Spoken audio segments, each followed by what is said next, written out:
Olá, sejam bem-vindos ao Conexão Sinop Podcast, um podcast patrocinado pela Urbano Norte, o melhor aplicativo de mobilidade urbana da cidade.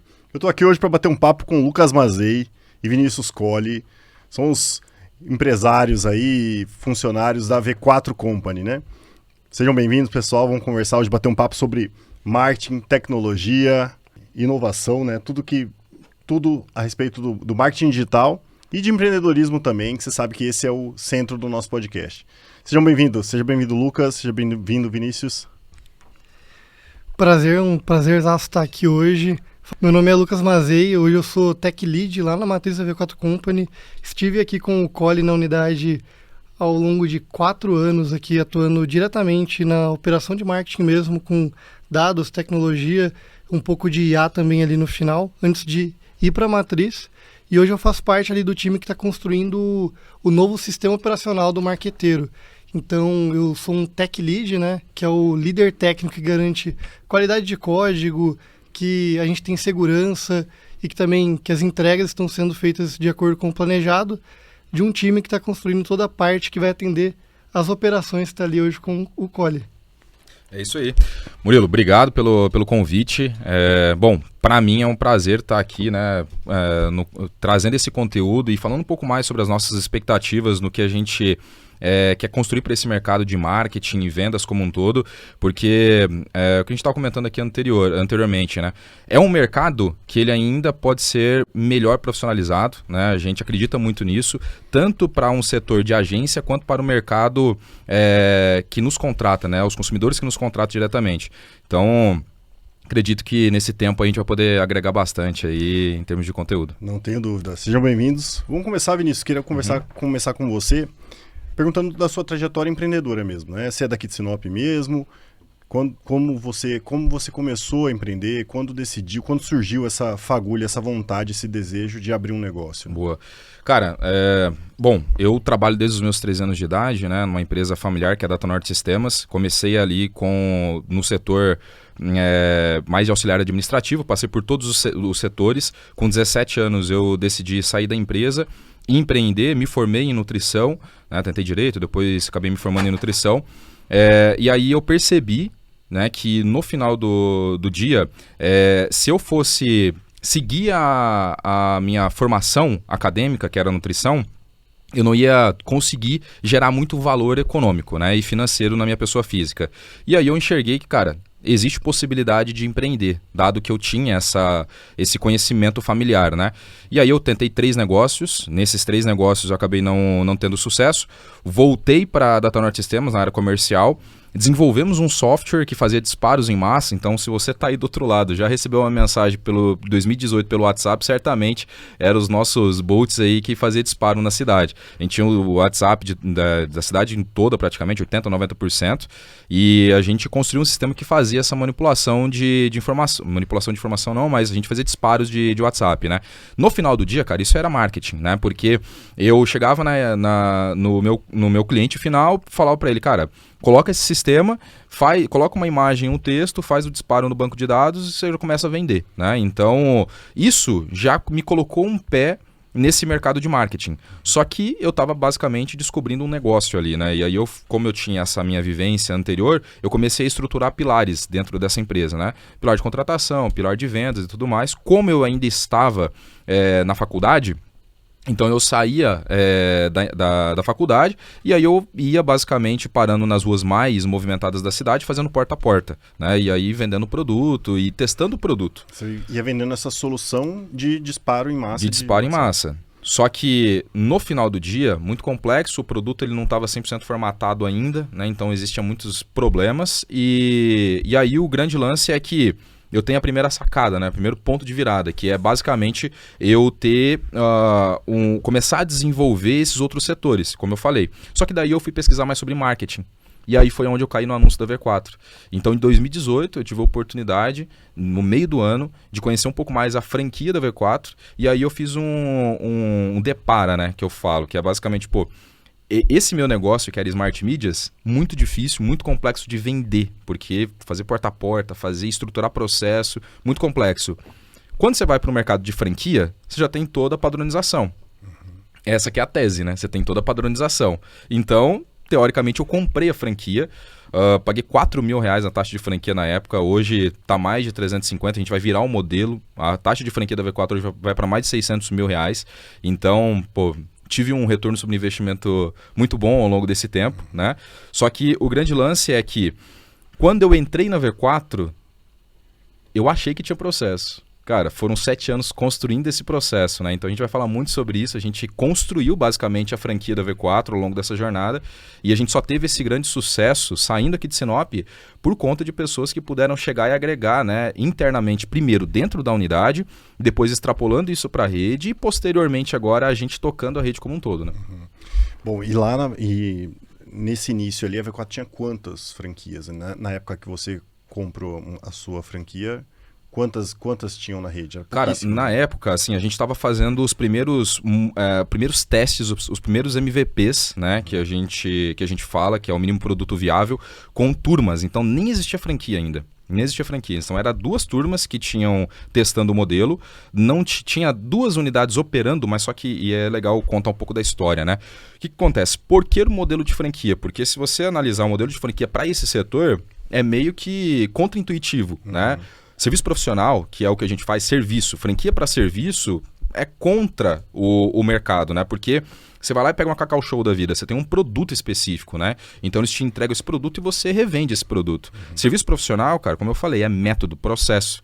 Então, no final do dia, o que acontece? A V4, ela começou em Canoas, na Matias Velho, fundada pelo Daniel Lippert, né, que é o fundador e CEO da V4. Então ele começou em um processo de prospecção ativa. O que ele enxergou? É um cara que empreende desde os seus 12, 13 anos também, tem o mesmo histórico de vida que eu tenho, e naquela época, a empresa foi fundada 13 anos atrás, agora 13 anos atrás, né? Então, naquela época atrás, os canais de comunicação eram o Orkut. E aí o que ele fazia? Ele ligava para clientes, fazia uma lista, e ele começava a ligar e oferecia serviços de marketing, né, para poder ofertar o produto nessas redes sociais. E aí ele teve a primeira virada, conseguiu o primeiro contrato e ele foi escalando o negócio. Mas, para você escalar, basicamente, empresa de serviço, você precisa de pessoas, precisa de braço operacional. Como ele estava em Porto Alegre, ele estava de forma geológica limitado. Então ele teve uma sacada. Por que a gente não tem microempreendedores, microfranqueados espalhados pelo Brasil, aonde a gente tem franquias ali, microfranqueados com 5 clientes, faturando R$20.000 por mês, a gente ganha capilaridade. Então, a primeira tese era basicamente essa, né? E as primeiras turmas no MVP era exatamente isso. E aí tem mais uma sacada legal do modelo, que era basicamente a V4 oferecia por contrato um cliente, coisa que no mercado também não existia isso. Então, por isso que me gerou uma percepção de que, cara, tem processo, eles me garantem o cliente por contrato. Se eu investir esses R$4.000, mesmo com uma taxa que eles me geraram de juros, que foi para R$6.000 parcelado, mesmo que eles me atribuindo esse contrato, eu vou ter um payback, que é um retorno desse investimento, em no máximo 4 meses. Pô, parece um modelo confortável, não é tanto risco, vou investir. E aí começou a ampliar muito o volume de pessoas entrando no modelo de negócio, e aí a gente tem uma segunda virada, que é basicamente, pô, dentro do sistema, microfranqueado não funciona, atender somente 5. Por quê? Porque começou uns malucos no interior do estado do Mato Grosso começar a crescer esse negócio. Em vez de ser uma pessoa com 5 clientes, o que eu comecei a fazer? Como eu já tinha essa raiz empreendedora, eu comecei a contratar pessoas e eu ia para a rua vender, fazer porta a porta aqui na cidade. Então eu comecei a fechar um contrato aqui, o primeiro contrato, é legal falar isso, Rafael Bussolaro, eu comento sobre isso, hoje é Bussolaro, na Empreendimentos, né? Mas ele assinou o contrato comigo para a gente vender franquia, que era Nova Capital, não sei se você se recorda aqui da movimentação. Sim, uma imobiliária. Imobiliária, né? Exatamente. E ele foi meu primeiro cliente, cara. Ele que pagou a minha taxa de franquia, né? Eu costumo dizer que eu parcelei em 3 vezes a taxa de franquia. Na segunda parcela a gente não tinha grana, eu não tinha caixa para poder pagar. Eles me liberaram para fazer essa venda, porque eles não me queriam atribuir clientes, porque eles sempre atribuíam 3 meses posterior, porque você precisa garantir treinamento e metodologia do franqueado. Então eles não queriam arriscar, mas eles me liberaram vender. E como eu tinha esse core, né, esse background de venda, eu fui basicamente... E como eu já tinha uma carteira de cliente por conta da minha outra empresa, que já fazia mais ou menos isso, então eu consegui uma conexão, falei com o Rafael, a gente conseguiu basicamente fechar esse contrato. Então, começa a ser a história aí, né? No final do dia, era para ser, né, um micro franqueado, mas isso começou a crescer de forma desproporcional, matou essa primeira tese do micro franqueado e começou aí, de fato, a crescer essas operações franqueadas até faturamentos de mais de 25 milhões ao longo da trajetória, né? Então, foi mais ou menos esse que é o contexto, né, do desenvolvimento até a escala. Então, o começo, a V4 para você foi menos tráfego e mais porta a porta, então, bater na porta dos outros e gastar saliva para vender, né? Sabe por quê, cara? Isso é um outro ponto legal de falar, mas aí também pode contribuir. No nosso modelo de negócio, as unidades franqueadas, elas não poderiam fazer tráfego pago. Elas não poderiam fazer o que a gente chama de inbound, né? Mas aí, porque o que acontece? Quando a gente começa a operacionalizar a mídia de forma descentralizada, a gente começa a ter uma concorrência por leilão. E aí o custo fica mais alto. Então sempre foi centralizado na franqueadora, a franqueadora compra esse cliente e ela atribui na unidade franqueada. Então sim, nesse primeiro momento eu fui fazendo o porta a porta, que era a única forma de eu poder escalar o negócio, mas ao longo da jornada a gente fez evento, a gente fez muita iniciativa aqui na cidade para conseguir ampliar a nossa carteira aqui, né? Exato, a gente foi criando mais tipos de canais que a gente não competiria com as outras franquias e a própria matriz.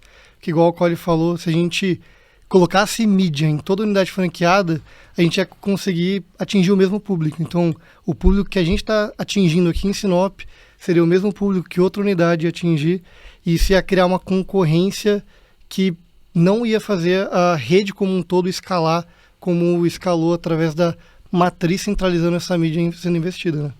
Sim. Certo. Bom, então para você que está aí e não entendeu, às vezes a linguagem fica um pouco complicada, né? A V4 Matriz, ela centraliza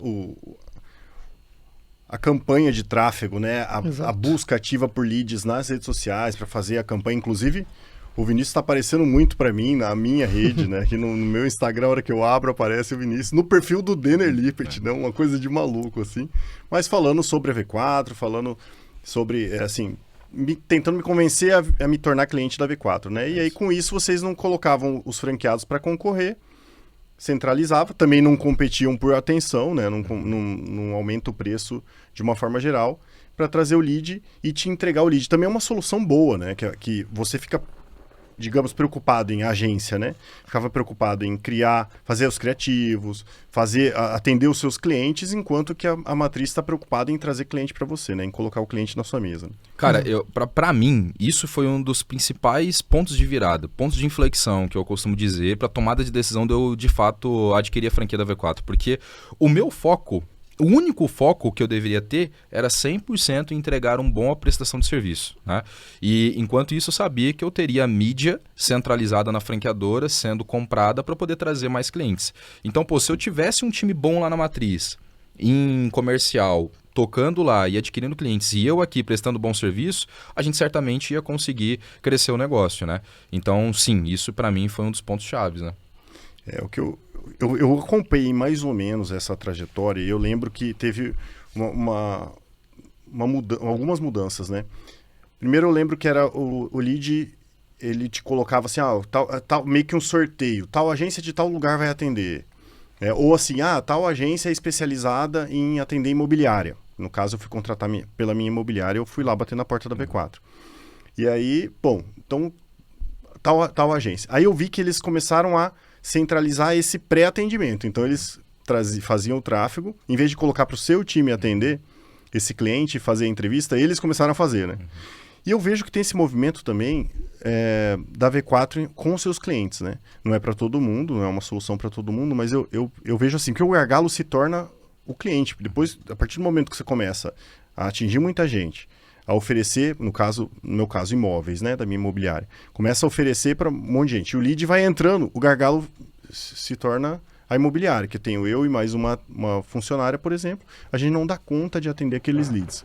E a V4 ela tem soluções também para isso, né? Então, dependendo do caso, você coloca um time lá dentro da empresa da pessoa, né? Como que está esse cenário? O que vocês imaginam, assim? Porque quando você fala de preocupação com o ROI, preocupação com a venda efetivamente, em gerar o valor, eu vejo que vocês têm esse movimento também de invadir mesmo a competência do cliente, muitas vezes, para falar, cara, dá licença que você não sabe o que tá fazendo, você não tá nem vendendo direito, deixa eu assumir toda a parte comercial, né? Existe essa vontade da V4 de entrar nisso também? Como é que vocês enxergam isso? Ó, eu vou quebrar essa resposta em modelo de negócio e depois eu vou pro próximo cenário, que é tecnologia, que daí o Mazei pode agregar. O que acontece, cara? Modelo de negócio, tá? Muita gente me pergunta e chega me perguntando, pô, Cole, o que é uma agência? Qual que é a diferença de uma agência para uma assessoria? No final do dia, o que acontece? Quando a gente começou a construir esse negócio há 13 anos atrás, o mercado ele já era um mercado muito conhecido pelo modelo tradicional de agenciamento. O que o mercado de agenciamento ele faz? Existe um conflito de interesse na nossa percepção e na própria percepção do cliente, porém o cliente não sabe disso, tá? O mercado de agência, ele basicamente vai centralizar o investimento no cliente em um canal que paga mais comissão para aquela agência. Então vamos supor, se o cliente ali da esquina, que for uma farmácia, ele queira investir o seu dinheiro com uma agência para ele poder vender mais, porque o foco sempre é esse de um cliente, mesmo contratando uma agência. O que acontece? Como existir esse conflito, a agência vai avaliar a alocação desse recurso. Se a Globo estiver pagando mais pelo aquele investimento, ele vai investir na Globo essa mídia, porque retorna um comissionamento para a agência. Então a gente sempre viu esse mercado como um conflito de interesse. Segundo ponto é que a construção das agências para as narrativas de campanha para o cliente final, elas sempre eram muito criativas. Então elas não eram muito focadas na parte de conversão, de venda, né? Então, por mais que a farmácia te contratava e alocasse esse recurso, mesmo que era muito mais benéfico para a agência, as campanhas elas não eram focadas em conversão. Então era muito mais sobre marca, né? E aí a gente falou, cara, existe uma oportunidade, o que a gente chama aqui de vala, nesse mercado, que é basicamente se eu posicionar a minha empresa como uma assessoria, um parceiro de negócio, aonde eu construo uma empresa que chama assessoria de investimentos em marketing digital, eu, teoricamente, mudo o posicionamento, né? Então essa é a primeira tese, e a gente testou isso. E a gente viu que, de fato, isso começou a ser muito mais evidenciado para o mercado. Então, quando a gente fala da V4... o meu grande objetivo é no resultado final do cliente, é no cliente vender mais. Então não importa se eu vou pegar esse dinheiro do cliente e investir no Google, no Facebook ou no Instagram. Ou não importa se eu vou investir na Globo ou se eu vou investir no SBT. Para mim, toda a minha priorização de canal, porque isso é canal, e todas as minhas ações de marketing tem que ser centralizada na venda. O cliente ele tem que, no final do dia, saber que quando ele contratou, pós-contrato com a V4, ele tem que ter vendido mais. Porque isso é o que eu prometo para ele. Então isso é o que a gente tentou construir nesse mercado. Bem ou mal deu certo. Hoje a gente está com mais de 6.500 clientes ativos. Muito por conta da nossa promessa, né? Que o nosso negócio é vender o seu. Então isso foi muito assertivo para esse mercado. E aí tem um outro ponto de posicionamento, tá? Posicionamento, no final do dia, V4, né? A gente até brinca que V4 é uma brincadeira com os 4 P's do marketing, né? Então, quando a gente fala sobre V4, a gente fala em vender o seu produto, vender para mais pessoas, vender mais vezes e vender pelo maior valor. Então, se o primeiro, né? A nossa tese é que o produto do cliente ou o serviço do cliente, ele precisa vender. Se ele vendeu, quer dizer que o mercado ele aceita aquele produto ou aquele serviço. Eu preciso vender para mais pessoas. Então, teoricamente, se eu tiver mais pessoas adquirindo ou consumindo esse produto, eu tenho uma empresa que pode escalar. Vender pelo maior valor, basicamente, eu preciso começar a reter esse cliente dentro da empresa e fazer com que a gente consiga vender mais pelas mesmas pessoas, né? E no final de tudo isso, a gente tem que vender pelo maior valor. Porque senão o produto ele não consegue escalar também ao longo dessa jornada, né? Então, dado esse contexto de posicionamento e metodologia que a gente construiu nesse cenário de agência, a gente colocou uma empresa com um posicionamento totalmente diferente. E aí, com base nisso, o próximo viés, respondendo a sua pergunta agora de forma objetiva, é a parte comercial. Porque eu costumo brincar que 99,9% das empresas tem problema no comercial.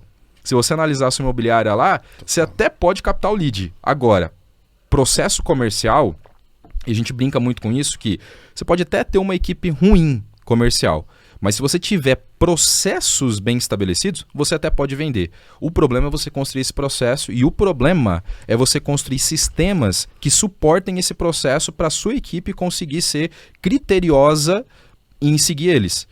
Como o empresário ele não está focado nisso, a sua cabeça está focada em administrar, a sua empresa está focada em contratar mais pessoas, o teu foco não é esse, né?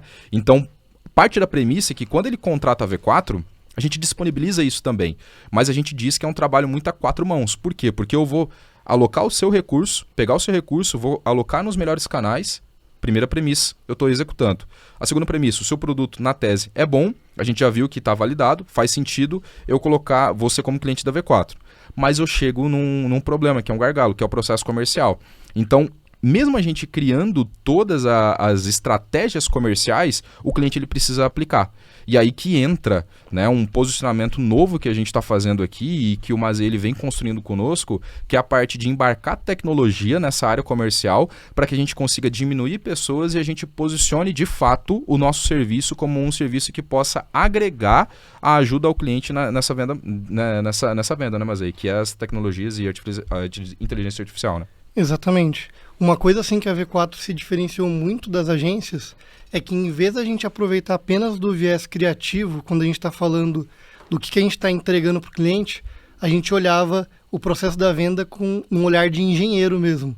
Então, cara, o que a gente tem que fazer para conseguir vender mais de ponta a ponta dentro do processo do cliente? É por isso que a gente foi criando soluções diferentes para conseguir identificar as alavancas do que realmente gerava resultado no negócio do cliente e, a partir disso, desenvolver tecnologia.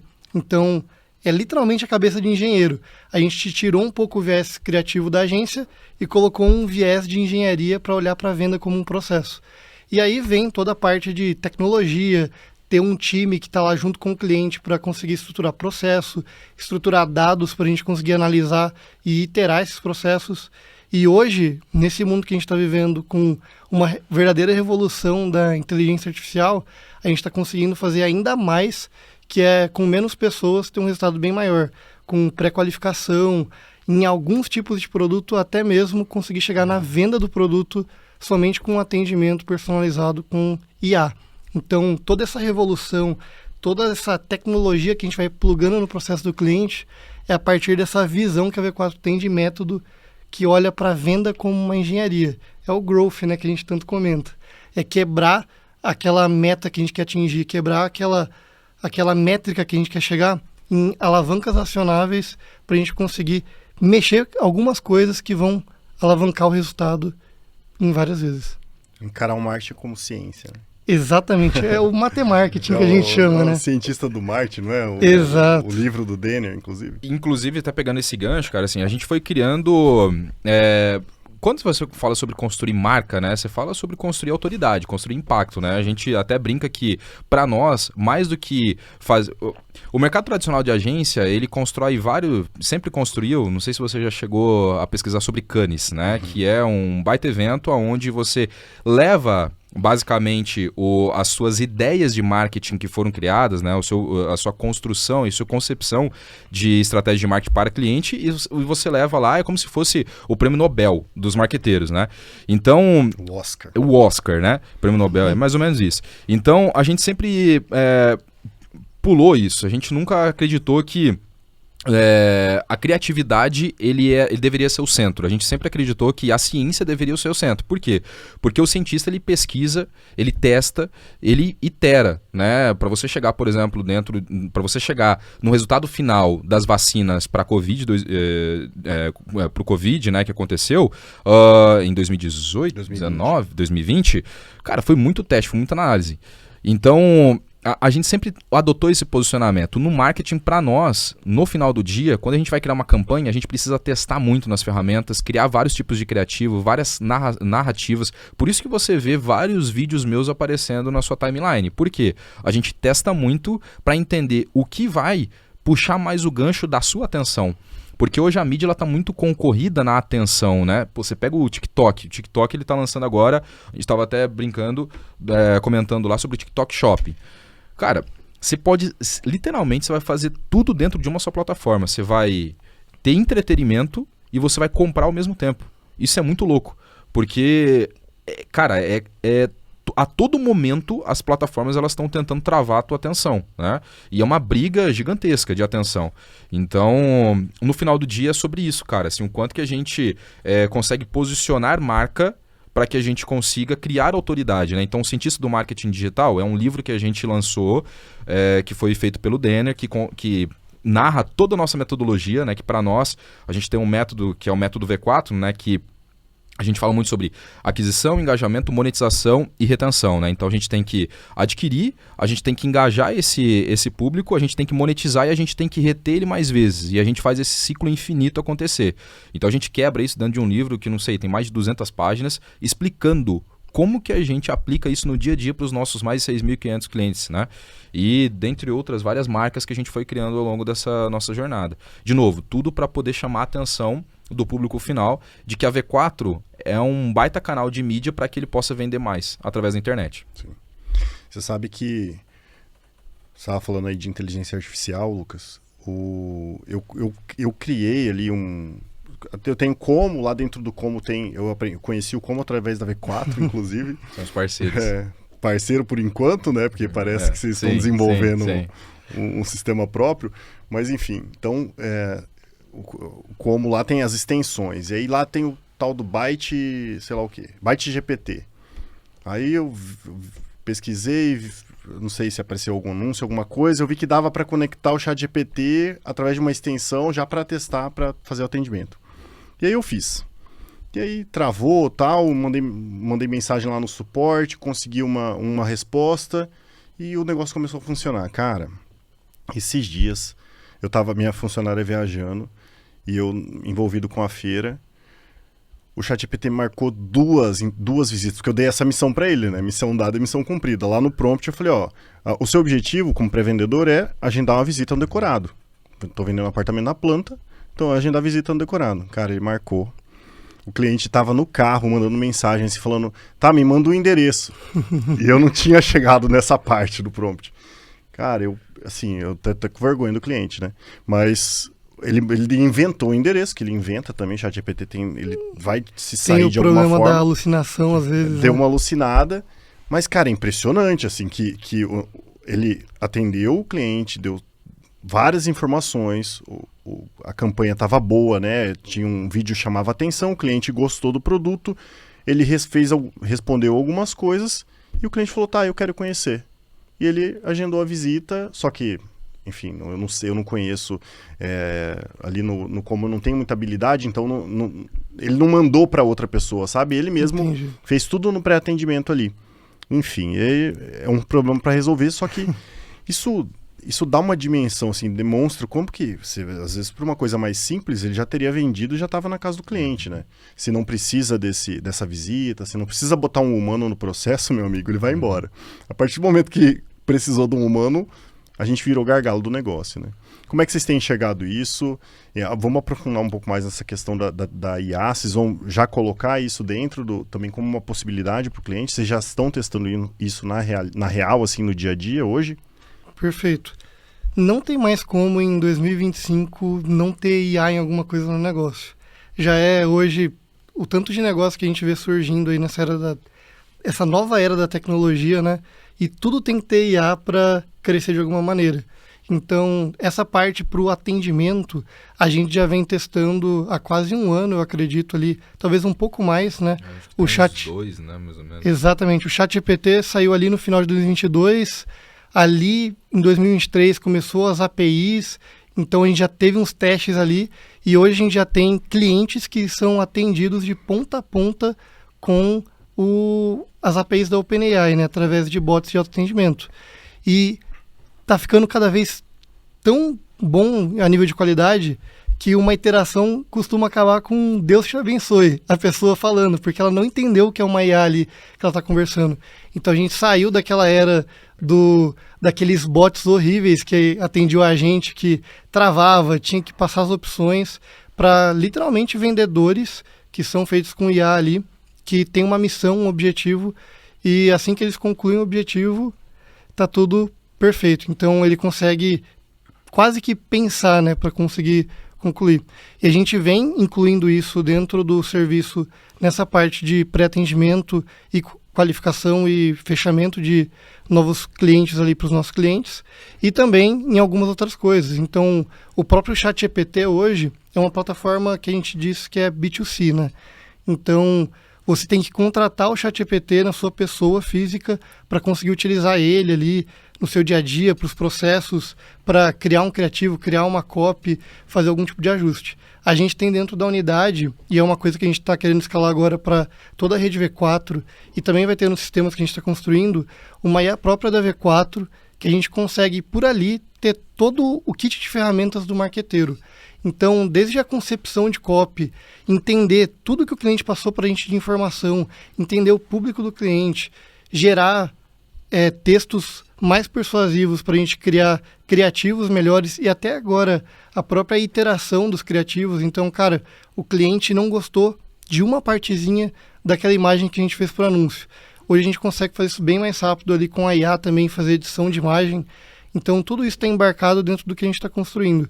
E o próprio sistema operacional do marqueteiro que a gente está construindo ali, que é o V4 Marketing, vai ter toda a parte de fazer esse projeto. Então, o Marketing Planner, por exemplo, que é uma das features, é a gente conseguir gerar todo o planejamento de marketing a partir das necessidades do cliente, a partir do budget que ele tem, definir quais são os melhores canais, definir o tipo de comunicação que ele tem que fazer para vender, tudo isso com base nos dados que a gente tem. Então, hoje a gente tem na rede mais ou menos uns 6 mil clientes ativos. 6.500 ativos e já passaram mais de 20 mil clientes, né, em toda a história da V4. Então a gente tem muito dado para trabalhar dentro da empresa. Isso é legal de falar, né, cara, que tipo, a AI pela AI, por exemplo, né, você usar no GPT lá e construir os seus prompts, cara, vai te dar boas eficiências. Agora, cara, você quer ter dados, você quer ter eficiência,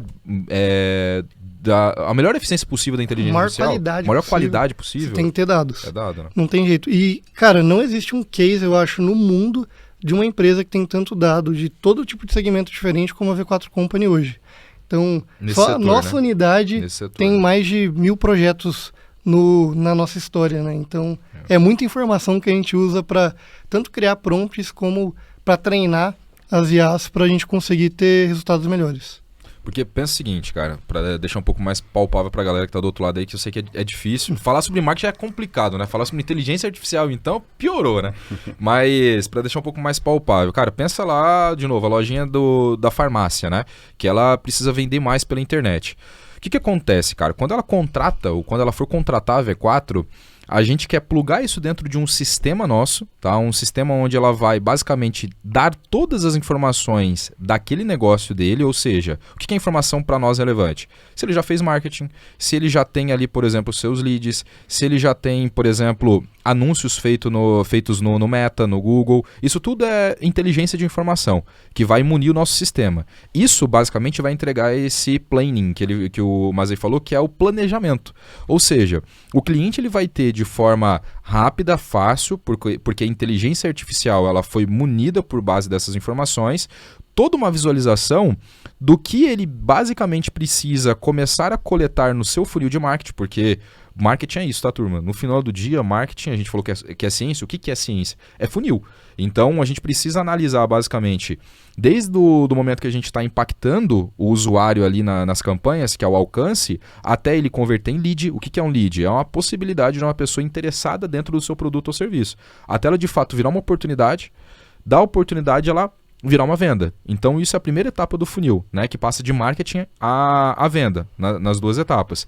Então quando a gente tem essas várias informações do nosso lado dentro desse setor, mais as informações que o cliente alimenta ao nosso sistema, ele tem um comparativo. Puta, será que o que ele tem de funil tá relevante? Será que com base nos dados que eu tenho histórico do setor, ele não tá pior na etapa de marketing ou ele não está pior na etapa de venda? Isso é um baita insight. Imagina você ter essa plataforma que fala para você, com base no comparativo que você tem do seu setor, cara, as tuas ações de marketing ela não tão boa, você precisa melhorar as suas campanhas, você precisa melhorar as suas ofertas, porque você precisa mexer nas suas taxas de conversão. Qualquer mexida a mais na sua taxa de conversão no teu funil de marketing vai aumentar o teu retorno sobre investimento em 3 vezes. o teu retorno sobre investimento em 3 vezes. Isso para você é relevante ou não? Sim. Você está me falando como usuário, entendeu? Então, essa é a nossa cabeça. Se o cliente ele tiver todas essas informações, para ele vai meio que tipo assim, puta, contratar a V4 faz sentido agora, né? Hoje, o jeito que a gente faz basicamente não é com toda essa inteligência. Então é por isso que o Mazei falou. No mundo, dentro desse nosso setor, cara, não existe. Se a gente conseguir alimentar essas nossas AIs, e o Mazei tem uma grande missão nas costas dele, ele sabe disso, alimentar essas nossas AIs, a gente de fato vai conseguir construir uma empresa que tem uma vantagem competitiva gigantesca nesse mercado, né? Porque a gente até comentou aqui antes, né? É um mercado muito difuso, né? Então, todo mundo tem um sobrinho que faz copy, Exato. que faz arte, que faz campanha. As pessoas têm isso, né? Tem essa cultura de faz aí pra mim, anuncia aqui pra mim e tal. Mas isso também vem mudando muito, né? A V4 é uma das grandes responsáveis por difundir esse conhecimento também, né? Da necessidade de você ver o ROI daquilo, né? Assim, ó, você está colocando dinheiro para vir cliente, né? No final de tudo tem que virar venda, né? E a gente percebe, e isso até eu acho que vocês devem poder falar sobre isso, mas não é fácil ser cliente da V4. Eu vou falar como cliente, porque você tem que se mexer. A partir do momento que você fala, ó, os caras vão falar assim, ó, nós vamos colocar a gente aí. E aí, o pessoal começa a perceber que o problema está lá dentro da minha casa, né? Está lá dentro da minha imobiliária, da minha empresa. Bom, então, o pessoal com muita educação fala, olha, precisamos mexer aqui, vamos melhorar esse atendimento, ó, tô vendo que porque vocês têm acesso ao banco de dados ali, ao CRM e tal, então, ó, tô vendo que vocês estão atendendo aqui, tá deixando de vender e tudo mais. Então, a V4 ela abriu os olhos para isso, cara, isso muda o jogo realmente, assim, e eu começo a ver outras agências, e eu já, né, como empresário, tenho escola também, então você passa por outras agências. E realmente não é todo mundo que pensa assim. As agências estão preocupadas muitas vezes em fazer uma artezinha bonitinha, não sei o quê, mas o resultado em si, em falar, ó, isso aqui eu investi X e me trouxe tantos clientes que gerou tantas vendas, não é todo mundo que está olhando para isso. Muito pelo contrário. Eu acho que uma porcentagem mínima de empresas, de agências estão preocupadas com isso, né? É por isso que o nome é diferente, é assessoria por isso que a agência também. É diferente de assessoria. Exatamente.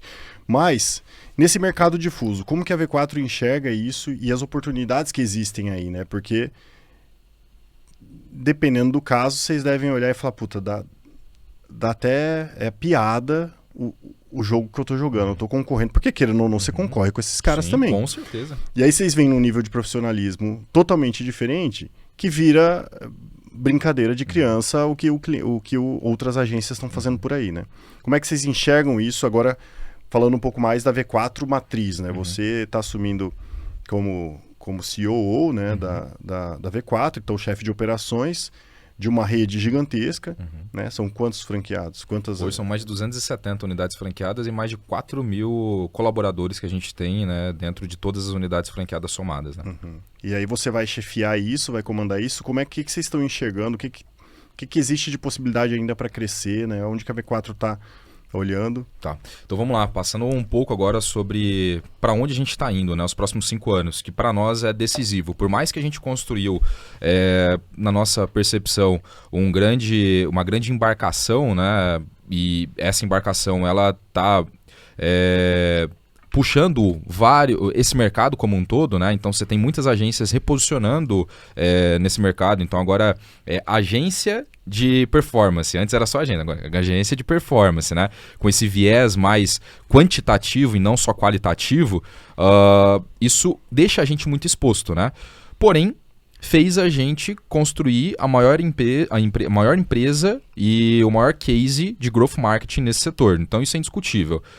Agora, os próximos 5 anos, para nós, é muito decisivo. Então, no final do ano passado, o Denner, ele me estendeu o convite para mim poder chefiar todas as operações da rede, né? Então, contexto, rapidamente, que eu acho que a gente não passou por isso, nos últimos 7 anos, né, que vai fazer agora, né, desde 2018, quando eu comecei a implementar a unidade franqueada aqui, a gente foi ganhando alguns prêmios de performance, né? Então, a gente construiu um time, um corpo, né, de gestão que no final do dia não foi construído de forma unânime em todas as redes, porque quando eu comentei anteriormente, né, que o nosso negócio é feito sobre pessoas.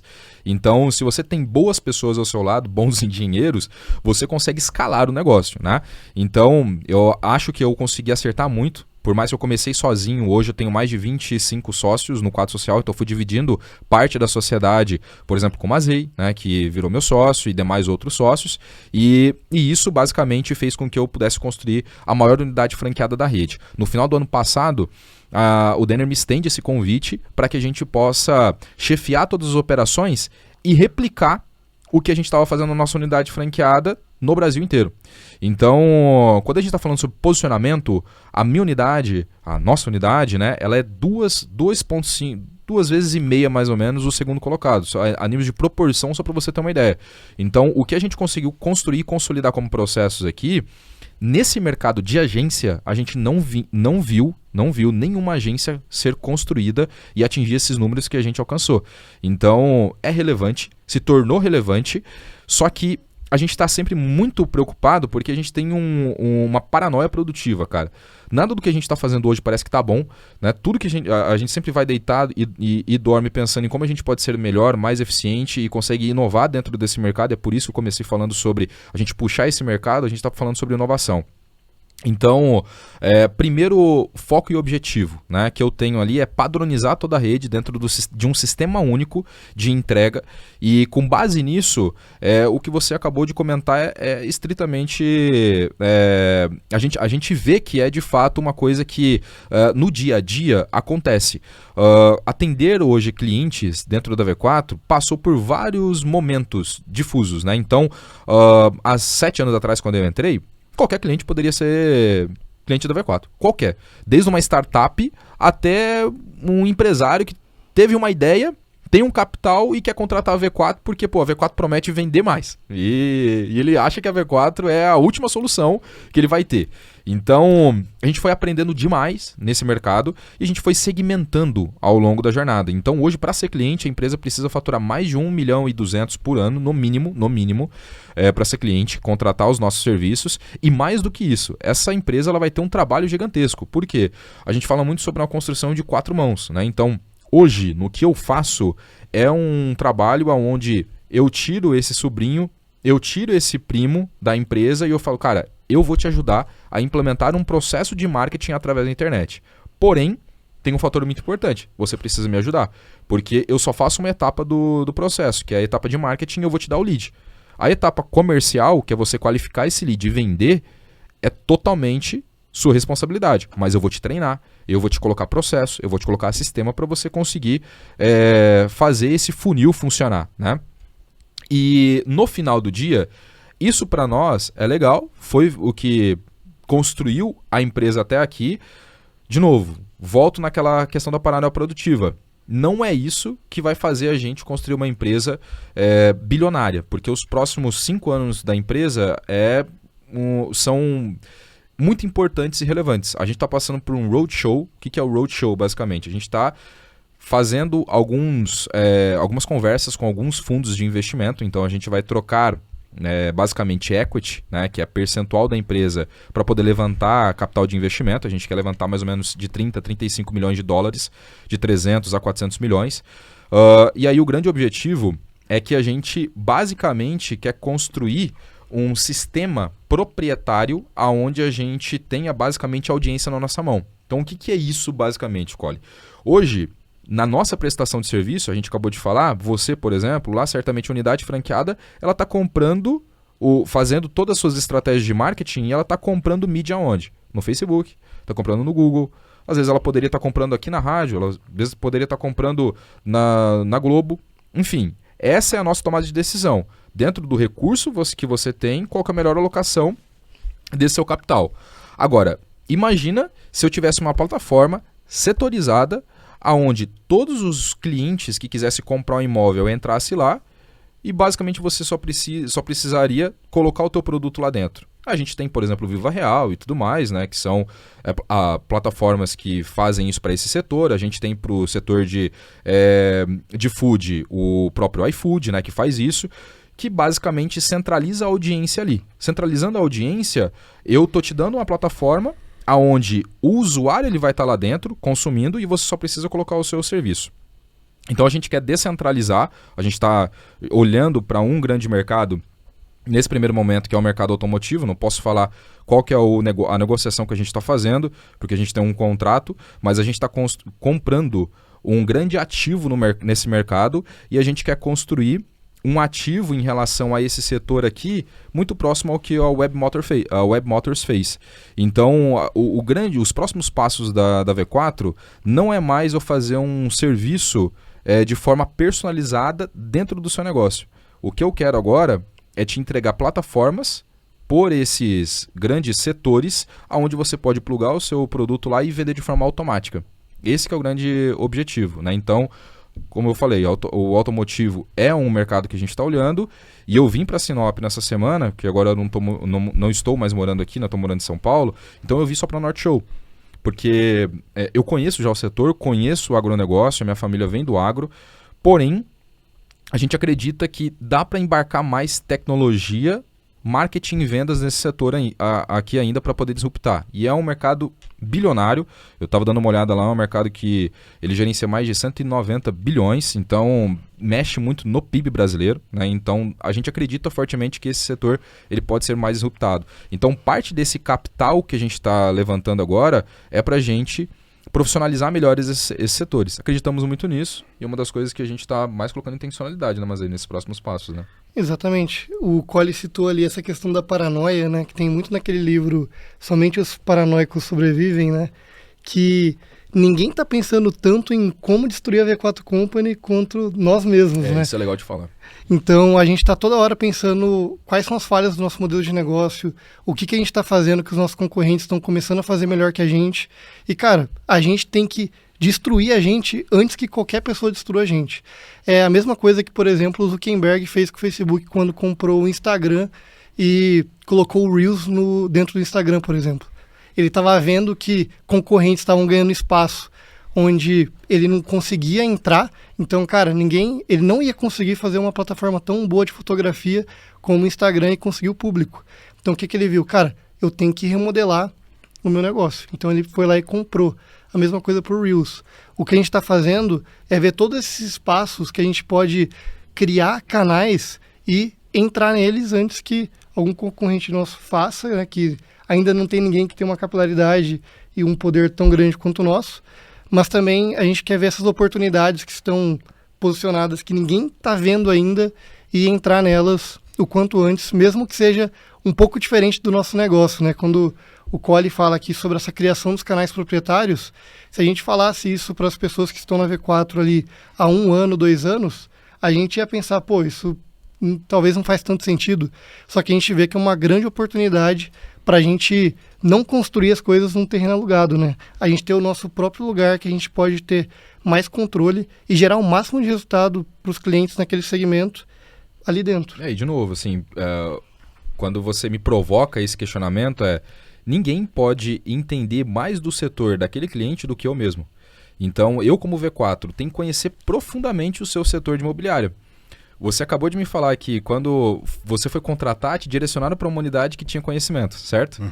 Imagina a gente descentralizar esse conhecimento em pessoas e centralizar isso em tecnologia. Tem muito mais profundidade, te entrega muito mais valor e resultado. Sim. Então essa que tem que ser a mentalidade, né? O quanto que a gente está caminhando mais próximo de tecnologia e eficiência do que de serviço, né? Porque serviço ele é relevante, a gente vai continuar usando isso dentro do nosso modelo de negócio, mas para você é muito mais relevante se você tivesse um restaurante plugar no iFood do que contratar os meus serviços como V4, entendeu? Então esse que é um pouco do jogo que a gente tenta trazer e assim, às vezes o cliente do outro lado da mesa, ele nem está pensando nisso, você nem está pensando nisso. Você nem está olhando para isso. Você só quer vender mais. Só quero vender mais. Você só quer vender mais. Como que eu te gero mais valor? Como a gente estava comentando aqui anteriormente antes do podcast começar. Mídia no Facebook, mídia no Google só vai ficar mais caro. Então vai te dar, cada vez mais, vai te entregar o menor resultado possível. Então, se eu criar essas tecnologias proprietárias com um custo mais baixo e que te gerar mais resultado, certamente eu, como empresa, vou construir um negócio bilionário, porque o objetivo da V4 nos próximos 5 anos é fazer um IPO, né? É abrir capital na Bolsa de Valores, é construir uma empresa de $1 bilhão, né? 5 a 6 bilhões de faturamento em reais. E eu só vou fazer isso com profundidade, cara, com tecnologia. Né? Então, esse é um pouco do nosso pensamento, né? Que loucura, né? É muitas frentes também, né? Você vai ficar especificamente na parte de operações com os franqueados. Isso. Eu 100% toco porta para dentro, né? Então, tudo que tange a parte de entregar melhor o serviço hoje e também pensar nesse futuro mais colado em operações está na minha responsabilidade. O Mazei está focado muito mais na inovação, desenvolver isso que vai disruptar o nosso negócio, né? Então esse que é um pouco das duas frentes. Muito dentro de operações também, né? Então a gente olha ali um pilar que fez a nossa unidade ser destaque por todos esses anos, foi que o Cole lá atrás ele queria, cara, desenvolver o melhor processo de todos. Para desenvolver o melhor processo, ele entendeu que, cara, eu preciso medir muito bem para conseguir gerenciar isso. Então a gente colocou dados ali no meio. E conforme a gente foi crescendo comunidade, a gente foi colocando cada vez mais tecnologia para garantir esses processos e a gente foi iterando tudo isso para entregar a melhor prestação de serviço para o cliente possível, que foi o que no final ali, olhando para a retenção que a gente conseguiu em relação à rede, né, fez que a gente crescesse mais. Então, esses processos que a gente fez aqui dentro, que são assistidos por tecnologias ou baseados nela, a gente está agora querendo expandir para a rede inteira para garantir que meio que todo mundo tenha uma cozinha parecida, se fosse num contexto ali de franquia do McDonald's, né? A gente está construindo a cozinha que vai todo mundo conseguir construir o lanche perfeito ali dentro. Só que a gente está olhando para geração de resultado para o cliente. Então, é plataforma para garantir processo e plataforma para garantir resultado. Legal. Bom, e assim, é engraçado que, na minha visão aqui, de forma bem, como é que posso dizer, mal e porcamente, né? Você vai assumir o lugar do Denner para tocar a V4 como ela é hoje, né? Digamos assim, então é uma empresa baseada no modelo de crescimento aqui com franquias e então você assume essa cadeira e o Denner está focado, porque eu já ouvi o Denner falando de entrar no mercado americano, não sei exatamente se isso vai para frente, não vai, porque assim, deve surgir um monte de ideia, ainda mais agora que o dinheiro vai entrando, né? Porque eu vi também que entrou outros sócios, grupo primo, não sei quem, vai entrando um monte de gente, que é muito bom porque você vai enchendo caixa justamente para poder crescer e fazer aquisições, ou enfim. Então, essas novas frentes de negócio, né? Eu imagino que ele que vai ficar à frente, você vai tocar essa parte de operações de franquia. Mas, desses outros mercados aí, como é que, nesse horizonte de 5 anos, o mercado americano é uma intenção mesmo da V4, mas no mesmo sistema de franquias, o que vocês estão pensando para lá? E, enfim, se puder detalhar um pouco mais essa questão das plataformas, porque para mim não ficou tão claro. A do carro me tangibilizou um pouco mais, assim, consigo enxergar o Web Motors ali, você adquirindo uma empresa dessa, que é um canal de venda, e, né, embarcando tecnologia ali dentro e vendendo isso também. Mas aí você vai ter que sair comprando ou canais que já existem, mas também criar isso do zero, cara, você tem que virar uma startup de novo, né? Assim. Exatamente.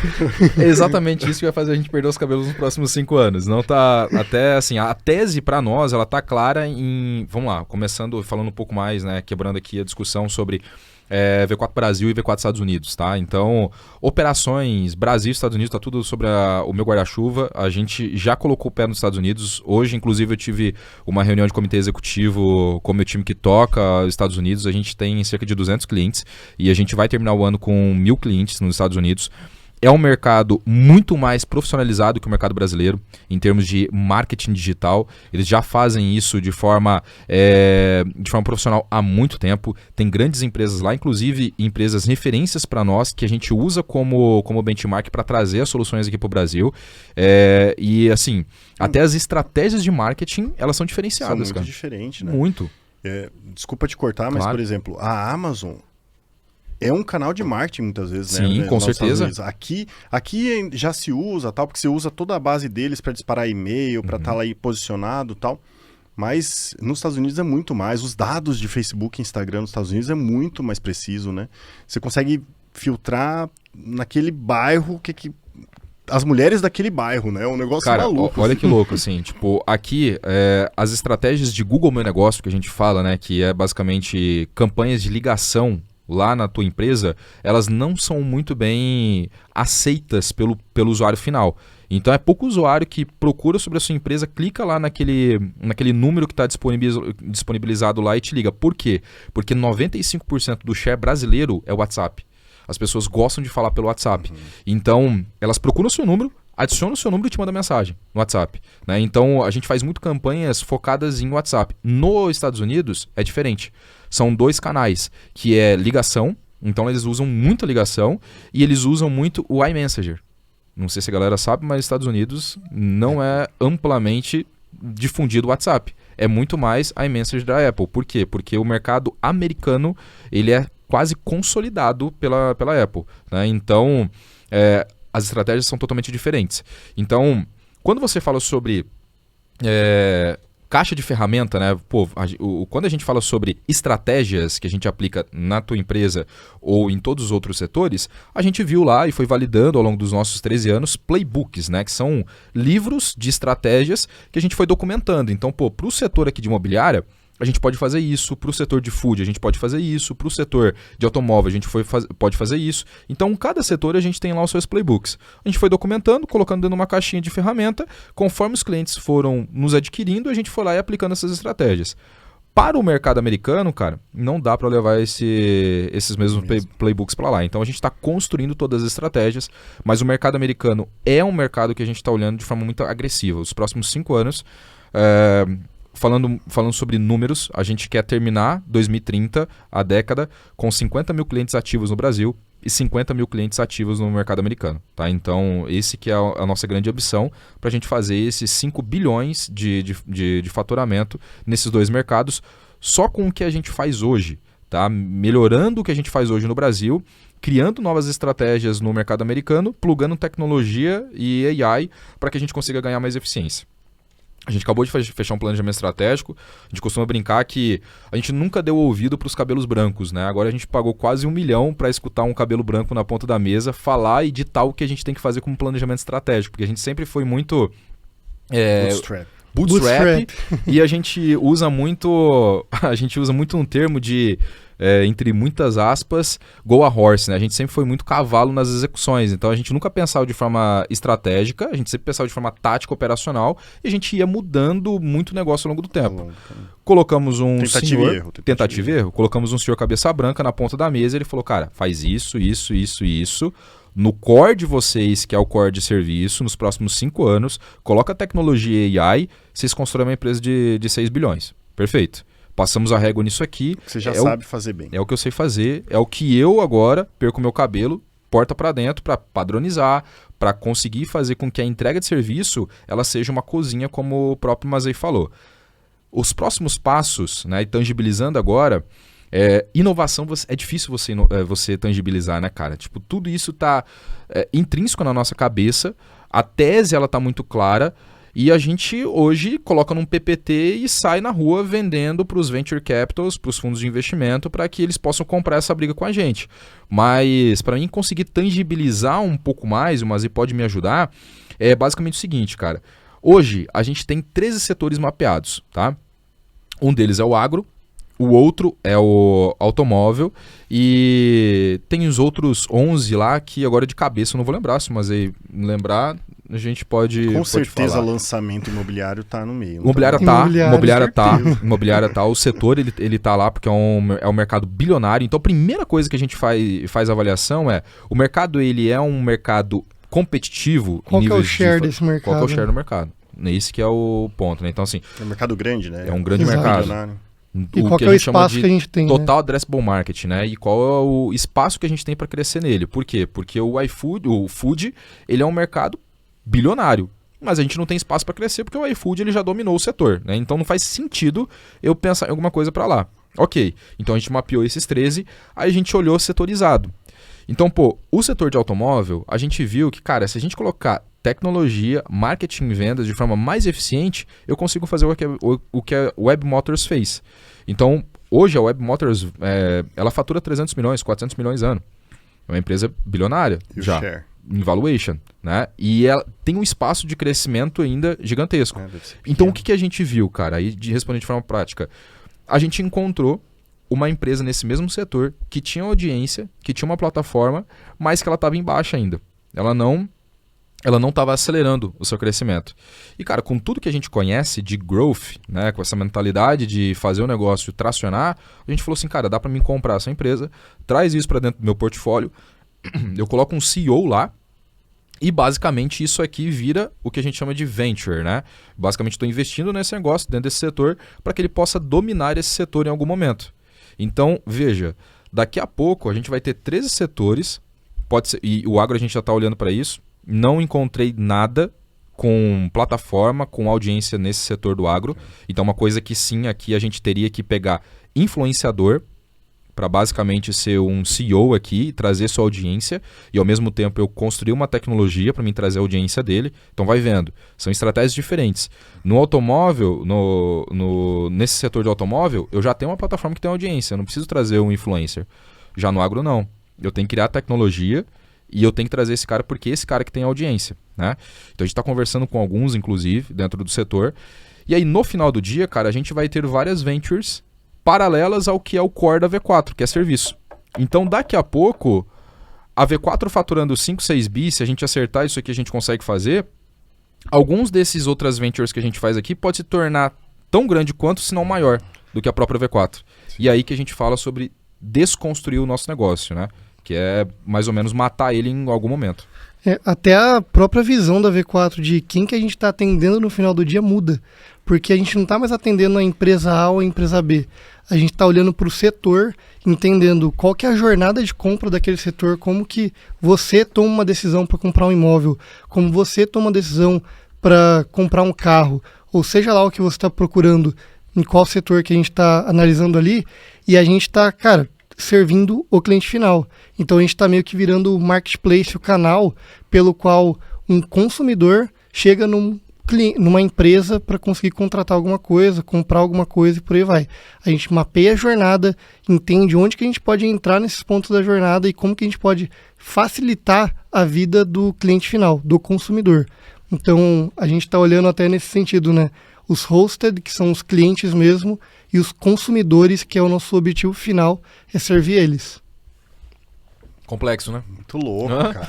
É muito louco. É difícil, cara. Eu tenho uma imobiliária, uma escola, e aí eu sou pai também, né? E eu sou servidor público também. Ó, cara, você me deu... Você acabou de falar o comportamento de consumo. Que é isso que ele acabou de dizer aqui. Comportamento de consumo. Então, você tá lá... Olha só, olha que doido, cara. Você tá lá na escola, né? Obviamente sua filha tá na escola. Você tem uma escola ou sua filha tá na escola? Eu tenho uma escola. Você tem uma escola. Tenho Então, 2 beleza. filhos na escola. Você tem... Ok, vamos pegar aqui então o empresário e vamos pegar o pai. O empresário aqui, ele precisa colocar mais alunos, certo?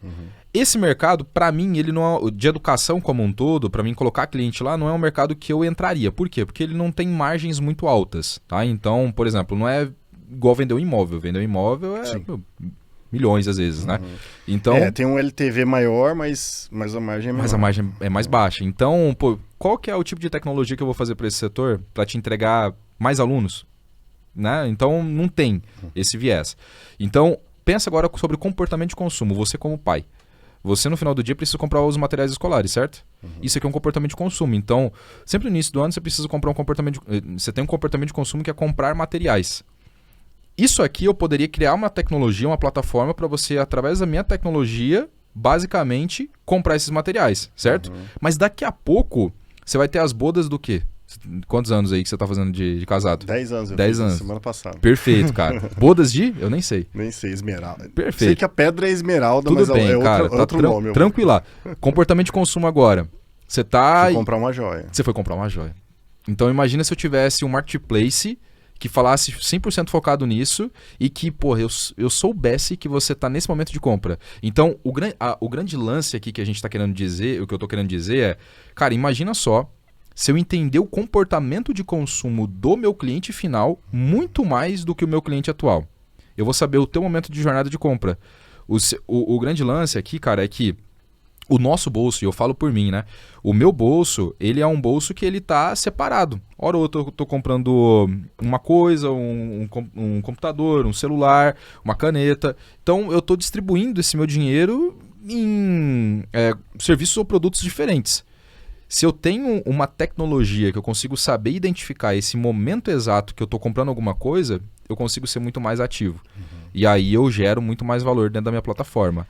Então, cara, no final do dia, comportamento de consumo é o que a gente está comportamento de olhando. consumo. Você vê que, por exemplo, Drogazil já faz isso bem, assim. Ela começa a perceber que você Isso aí. começou a comprar fralda, já começa a aparecer cupom de desconto, de lenço, de não sei o quê, sabe? Você vê que vai direcionando, porque ela entende que é aquele, comportamento de quem acabou de virar pai, né? Exato. Enfim, então Pegou a visão? muito louco, peguei. Às vezes Mas, por a exemplo, gente... olhando pro agro, né? Desculpa, Lucas, mas, cara, mesmo você falando do setor agro, tem inúmeras possibilidades. Posso vender máquina agrícola, ou insumos, ou... O que vocês mapearam aí? Cara, Bloco de notas deve estar cheio de ideia, né? Tá, velho, deixa eu dar uma olhada aqui. Cara, nem tá aqui, tá no meu outro. Mas tá cheio de ideias. O que a gente foi buscar aqui, basicamente, é entender de fato aonde que tá o maior dinheiro dentro da indústria. Porque no final do dia, quando a gente fala sobre agro, o agro ele é muito amplo, né? Então, a gente começou a avaliar que, exemplo, tem um mercado bilionário, que é o mercado de revenda de implementadores. Tipo, como que é? Acabei esquecendo, mas coletadeira, né? Trator. É um mercado bilionário, cara, e a gente não sabia. Então, aí eu comecei a quebrar a cabeça. Pô, por que a gente não constrói, e existe hoje já, mas bem ineficiente, pelo que a gente viu lá das referências, um Web Motors do mercado agro, né? Porque esse ativo, ele tá parado lá. Ou às vezes ele tá virando até um passivo já, né? Sim. O produtor ele quer vender isso. Então, a gente encontrou alguns cenários, a gente viu que dá para colocar alguns tipos de tecnologia. O grande lance é que dentro do setor, a gente precisa aumentar mais o nível de consciência. Isso é padrão. Só que das minhas provocações lá foi o seguinte, cara, dado o contexto de que a gente está passando por uma transição geracional, né? Vocês acreditam que o meio digital ele vai ser um meio onde os filhos vão passar a consumir mais produtos como esse? Todos eles foram 100% enfáticos, tanto que eles também já estão pensando em como eles podem, dentro das limitações, né, porque eles são uma empresa, construir produtos específicos para esse tipo de comportamento de consumo. Então, em vez do produtor ligar lá para comprar, sei lá, um latão ele já compra direto no e-commerce e ele só passa lá e retira, sem pegar fila, de forma muito mais prática, né? Então, no final do dia, a gente viu que mercado dá pra gente setorizar melhor, né, esse grande mercado e construir um ativo bilionário só na revenda, por exemplo. Tá? Então Não, tem isso. muitos. E só aí os canais são muito diferentes também, né? Hoje você vê que canal de venda de grãos, de semente, ou de fertilizante, muitas vezes é o vendedor porta a porta que vai lá bater na porta do cliente, né? Mas querendo na porta da fazenda. Mas no fim das contas, o cara ainda mora aqui dentro, assim. Você atinge esse cara muitas vezes na rede social também e tudo mais, né? Então realmente tem muito mercado e o agro tem crescido muito, e agora que essa bagunça que o Trump está fazendo aí no mundo, né? Bagunçando a casa, as coisas, reorganizando, a China voltou o canhão dela para cá, vai inundar isso aqui de produto barato também chinês, que precisam desovar, mas, por outro lado, o agro vai vender muito, né? A gente já aumentou demais a demanda, já está vendendo muito mais, então são bilhões e bilhões de dólares entrando aqui. Então, realmente é um mercado emergente, já é uma realidade extremamente consolidada e não para de crescer. Mas voltar um pouquinho, então, nessa questão que a gente pulou, porque a gente pulou ali do Colli empreendedor, né? Com 17 anos e tal, não sei exatamente quando que foi que você virou franqueada V4, você citou aí, depois eu não vou lembrar agora, mas, e a gente foi falando da V4 grande já e tal, mas realmente essa construção desse destaque, né, da V4 aqui de Sinop, atender clientes grandes, que eu acho que XP, não sei se é verdade, mas a XP foi o cliente que vocês trouxeram para a V4, né? E vocês criaram uma operação especializada ali para ela, específica para ela, né? E tal. Como é que se deu tudo isso, assim? Em que momento que você fala, cara, agora eu peguei um peixe grande aqui? Foi a XP ou teve outros grandes players, grandes clientes aí que vocês captaram também? Legal, cara. Eu acho que, assim, legal falar um pouco sobre como começou, né? Há 7 anos atrás, eu até brinco que eu ainda tinha mudado o meu mindset, né? Por mais que eu venho de família empreendedora, mas a minha família ela não estava numa situação financeira legal, né? Então, eu olhei para dentro de casa, eu vi os meus pais advogados, tendo uma advocacia, olhei para as minhas irmãs mais novas, eu falei, cara, se eu não for o ponto de inflexão na família, nada vai mudar. E naquela época também o agro não estava muito bem, então a minha família também não estava bem estruturada. Enfim, vários pontos de interrogação na minha cabeça, né? E isso foi com mais ou menos 22 para 23 anos. Foi quando eu, de fato, decidi voltar para a Datanorte, na área comercial. E já tinha tentado quebrar 3 vezes, já não tinha funcionado, não tinha dado certo. E aí eu tomo a decisão, né, de adquirir a franquia da V4. Mesmo sem recursos próprios nenhum. Eu fui na cara e na coragem mesmo, né? Então...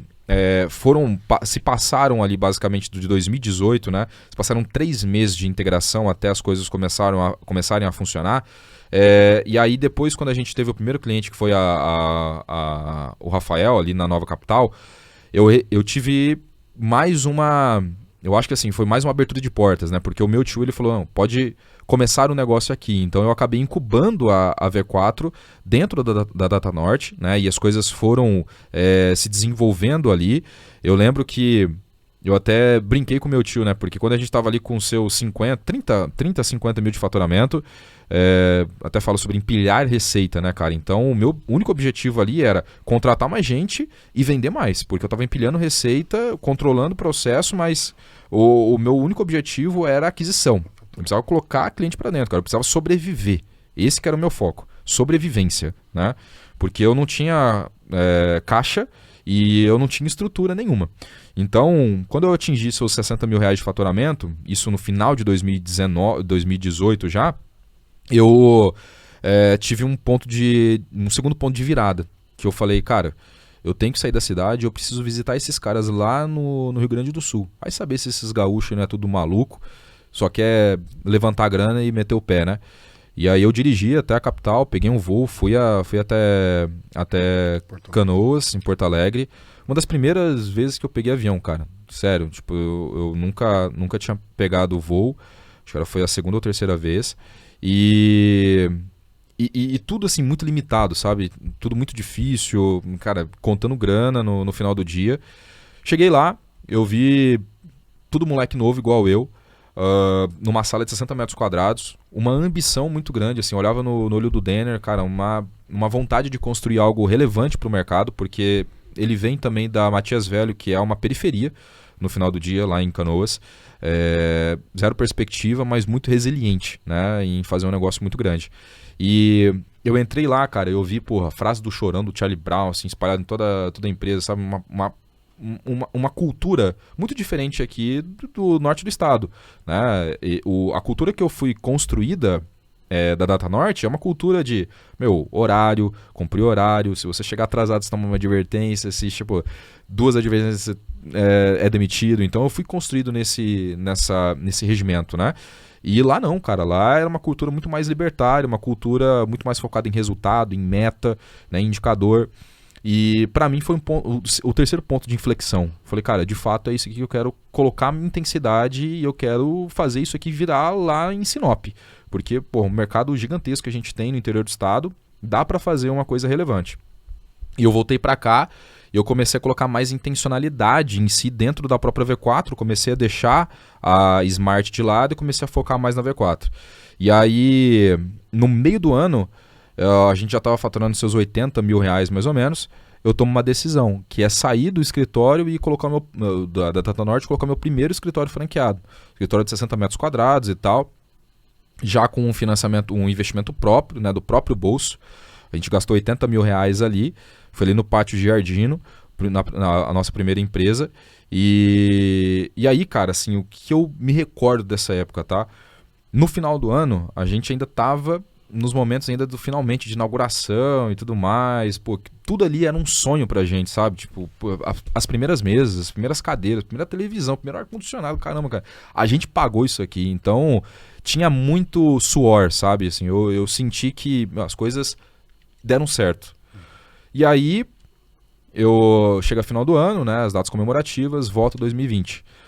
Os primeiros 2 meses, cara, foi alta performance, assim, a gente estava crescendo, mas não como poderia crescer, por quê? E aí, parênteses, o nosso mercado, ele é um mercado difícil e complexo, olha tudo que a gente está falando aqui, é muito técnico, né, o negócio. Imagina vender isso para um cliente, imagina falar para ele que ele poderia vender mais através da internet, como? Pô, não, se eu vou fazer a campanha no Facebook, eu vou te entregar a lead, mas que lead, que é isso, cara? Implementar CRM, porra de CRM, o que é CRM? Então, existe uma barreira gigantesca. Covid-19. Fevereiro para março, eu recebi uma ligação do Denner, ele falou, mano, fudeu, os meus gerentes de banco aqui estão pedindo para segurar todos os investimentos que a gente está fazendo e não sei o que está acontecendo, mas já começa noticiário na Europa sobre a Covid-19 e ali, cara, foi um ponto determinante no crescimento da V4 para a gente estar aqui hoje, tá? Porque no final do dia, o que o Denner poderia falar? Cara, ferrou, a gente vai precisar fechar as operações e vai ter que estar todo mundo em casa. Só que a gente já usava a tecnologia a nosso favor. Então, eu, em Sinop, já atendia clientes em São Paulo, já atendia clientes nos Estados Unidos, naquela época já atendia clientes nos Estados Unidos. Então, a gente já tinha tecnologia a nosso favor. Então, a gente estava meio que preparado para aquilo. O que eu precisava? Eu só precisava que o cliente ele tinha consciência de que o meu serviço ajudava ele a vender mais. Porque no final do dia, como ele vendia? Ele abriu a porta numa avenida mais movimentada da cidade e ele esperava o cliente entrar. Sempre foi assim. Quando vem o lockdown, principalmente em São Paulo, o nível de consciência sobe. Puta que pariu, eu preciso da internet. Se eu não tiver internet, eu não consigo vender. E agora é a hora, eu só tenho esse canal. Então, o que a gente tomou como decisão? 2 coisas ali, tá? E isso foi muito mais matriz. Nessa época eu não tinha envolvimento matriz, eu era uma unidade franqueada, eu só me comportava como a matriz se comportava. O Denner, ele já estava saindo daquele escritório de 60 metros quadrados dele e indo para um de 600 metros quadrados, colocando mais de 1 milhão de investimento. Naquela época, 1 milhão de investimento, se trazer hoje a valor presente, a gente está falando mais de 4, 5 milhões fácil. Então, assim, um investimento extremamente alto. E um outro ponto, a gente já comprava mídia, já investia mais de 500 mil por mês no Facebook, no Google e tudo mais. O Denner ele fez o que a gente chama de double down.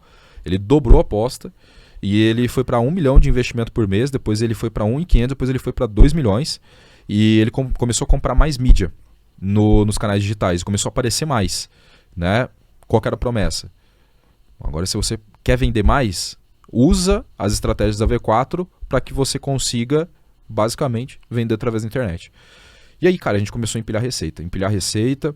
Eu tive um lapso temporal aqui que foi entre essa decisão começar, de fato, a ser movimentada, né, começar a gerar as primeiras oportunidades, a gente estava com a situação atual acontecendo. Era 100 mil de faturamento que a gente tinha lá, eu recebia ligação, cara, eu desligava o celular, já outro cliente me ligava, pedindo cancelamento de contrato, né? Então a gente estava meio que ficando maluco, porque era toda hora o telefone meu tocando, do Mazeio, do Gustavo lá tocando, e a gente perdendo o cliente a todo momento.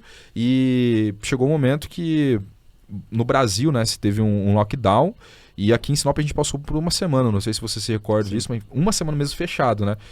E esse dia a gente pediu até uma pizza na unidade e a gente fez uma reunião. Eu falei, cara, eu não sei. A gente, eu acho que umas 20 pessoas, eu não sei o que vai acontecer, se eu vou ver vocês amanhã, se a gente vai estar aqui dentro. Mas, mano, o que a gente precisa fazer é fechar e ir pra casa. E isso me deu um aperto no coração, porque esse mesmo dia à noite, cara, eu comecei a chorar. E eu nunca tive crise de ansiedade. Foi a primeira vez que eu tive crise de ansiedade sendo empreendedor, né? E aí, assim, felizmente as coisas começaram a jogar a favor de nós. Eu fecho 2020 com um dos maiores faturamentos que eu pude ter. A gente atingiu mais de 500 mil de faturamento. E aí começa-se um trabalho muito forte de 2020 para 2021, onde a gente queria profissionalizar mais o nosso time de gestão. Então, eu fiz um trabalho muito forte de estender um programa de sociedade. Então eu construí um programa de sociedade interno e eu comecei a dar vozes a pessoas relevantes. O Gustavo Figueiredo e o Gabriel Menegatti foram as primeiras pessoas que contribuíram nesse desenvolvimento. Em seguida já veio o Mazei, já veio outros sócios também. Então o programa de sociedade foi um ponto crucial, porque senão eu não tinha retido o Mazei. Isso é uma das coisas que para mim é escola, né? O Mazei é melhor do que eu em dezenas de coisas. Ele poderia montar um negócio muito melhor do que eu. Por que ele está contribuindo, colocando seu tempo, sua energia e me escutando? Isso tem que se fazer sentido para ele. Então, ele tem que ter percentual da empresa se ele é tão bom quanto eu. Então, isso foi muito importante. Segundo ponto, todas as pessoas que eu fui colocando dentro desse programa, todas elas tinham uma característica muito, muito em comum. Eles eram muito ambiciosos. Não tinham ganância, mas tinham muita ambição. Né? Então eu consegui distinguir isso e eu fui separando isso ao longo da trajetória. Então eu formei um time que queria crescer junto, construir uma empresa de fato relevante para o mercado sinopense. Eu nem pensava no mercado nacional. No mercado sinopense a gente queria se tornar referência no que a gente fazia aqui e mostrar para o mercado sinopense que, cara, a assessoria de marketing digital te ajuda a vender mais. Então esse era o nosso foco, né? E por consequência ser os melhores da rede. Então, a gente começou a investir muito em conhecimento e aí eu comecei a ampliar um pouco mais a estrutura organizacional da empresa. Então, eu já comecei a fazer algumas movimentações, time de tecnologia, Mazei assume, operações, Gustavo assume operações porque tem cabeça de processo, engenheiro também, então vai conseguir dominar operações. E aí, isso aí foi movimentando a gente, fecha 2021 com um dos melhores faturamentos, começa 2022, a gente atinge em 2022 uma marca histórica, os primeiros 12 milhões de faturamento anual que a rede nunca tinha conseguido vislumbrar. Nem a matriz tinha conseguido alcançar esse número como franqueadora. Até então atendendo clientes. Eles chegaram até a atender 100 mil de faturamento no máximo e depois eles falaram, cara, os franqueados são melhores que eu, não vou atender não. Eu vou só garantir que o franqueado está executando bem o serviço. E então a gente construiu a primeira unidade que faturou 12 milhões e fechamos ano passado com mais de 25 milhões de faturamento. Falo esses números, para mim é indiferente falar número, porque a gente amplia muito os nossos canais de comunicação, a gente fala muito sobre os números, para mim é indiferente. O grande lance é mentalidade, né? O que a gente foi construindo ao longo dessa jornada foi uma coisa que a gente passou de construir um negócio muito relevante no mercado sinopense para construir um negócio relevante no mercado nacional e agora a gente está numa fase que é construir um negócio de forma relevante mundial, né? Então foi essas 3 fases. Você vê alguns pontos aí também nessa nossa jornada? Foi, acho que principalmente nesse ponto da pandemia, né? Foi um ponto de inflexão muito grande pra gente ali, porque a gente saiu de um escritório para fechar ali para todo mundo ir pro home office ao mesmo tempo que estava investindo no escritório novo. Então, também, né? Então foi uma aposta assim, né? A gente nunca deixou de acreditar que a gente ia conseguir crescer e continuar colocando o cliente para dentro, atendendo bem. O Cole tem muito mais esse viés do risco do que eu, inclusive a gente brigava muito por causa disso. O próprio 1 milhão, que foi uma marca que a gente atingiu, acho que em agosto de 22, né? Isso aí. Era uma coisa que quando o Cole falou para mim, eu falei, cara, você tá maluco. Eu fazia as projeções, eu falei, cara, a gente bate isso aqui em dezembro no máximo. Não, agosto a gente vai bater.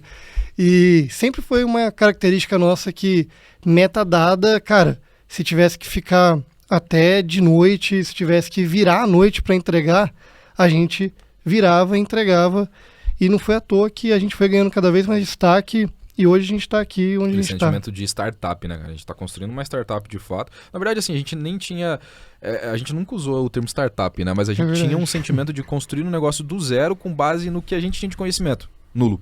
Nada. Então a gente tinha que se puxar e saber administrar uma empresa que faturava 1 milhão. Depois a gente teve que aprender a administrar uma empresa que faturava 5 milhões. E aí, tomadas de decisão, cara. Sair desse escritório de 60 metros quadrados para um de 600, que é o que a gente está hoje, teve muitas opiniões contrárias e muitas a favor, né? A minha é obviamente a favor e ali a gente colocou mais de 1,5 milhão de investimento nessa estrutura aqui em Sinop.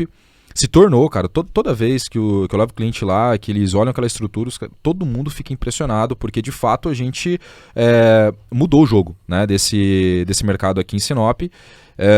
foi muito relevante, né? E no final do dia, isso puxou mais. Então, fez a gente alcançar esses 12 milhões e foi o que fez a gente alcançar os 25 milhões. Então, a cada puxada dessa, a gente tinha que jogar o chapéu do outro lado e saber como ia buscar. Então, é mais conteúdo que a gente tinha que consumir, é mais conteúdo que a gente tinha que pagar, é mais mentoria que a gente tinha que pagar, mais vezes a gente tinha que sair de Sinop para buscar conteúdos em São Paulo, para buscar mentorias em São Paulo, para poder trazer aqui para o nosso mercado, para aumentar o nível de consciência, né, do nosso público-alvo e também do nosso time interno, para conseguir toda hora ficar naquela balança de, cara, eu tenho que estar focado no progresso, mas eu não posso engessar muito a empresa aqui na ordem e eu também não posso ficar muito na era do caos aqui, né? Porque, pô, se eu tô todo progredindo, mas eu tô toda hora no caos aqui, eu tô construindo uma empresa que ela, em algum momento, ela vai quebrar, né? Então, a gente fala muito que a gente tem que dosar o caórdico. Eu tenho que estar no caos, mas eu também tenho que estar na ordem. Porém, eu tenho que estar focando no progresso.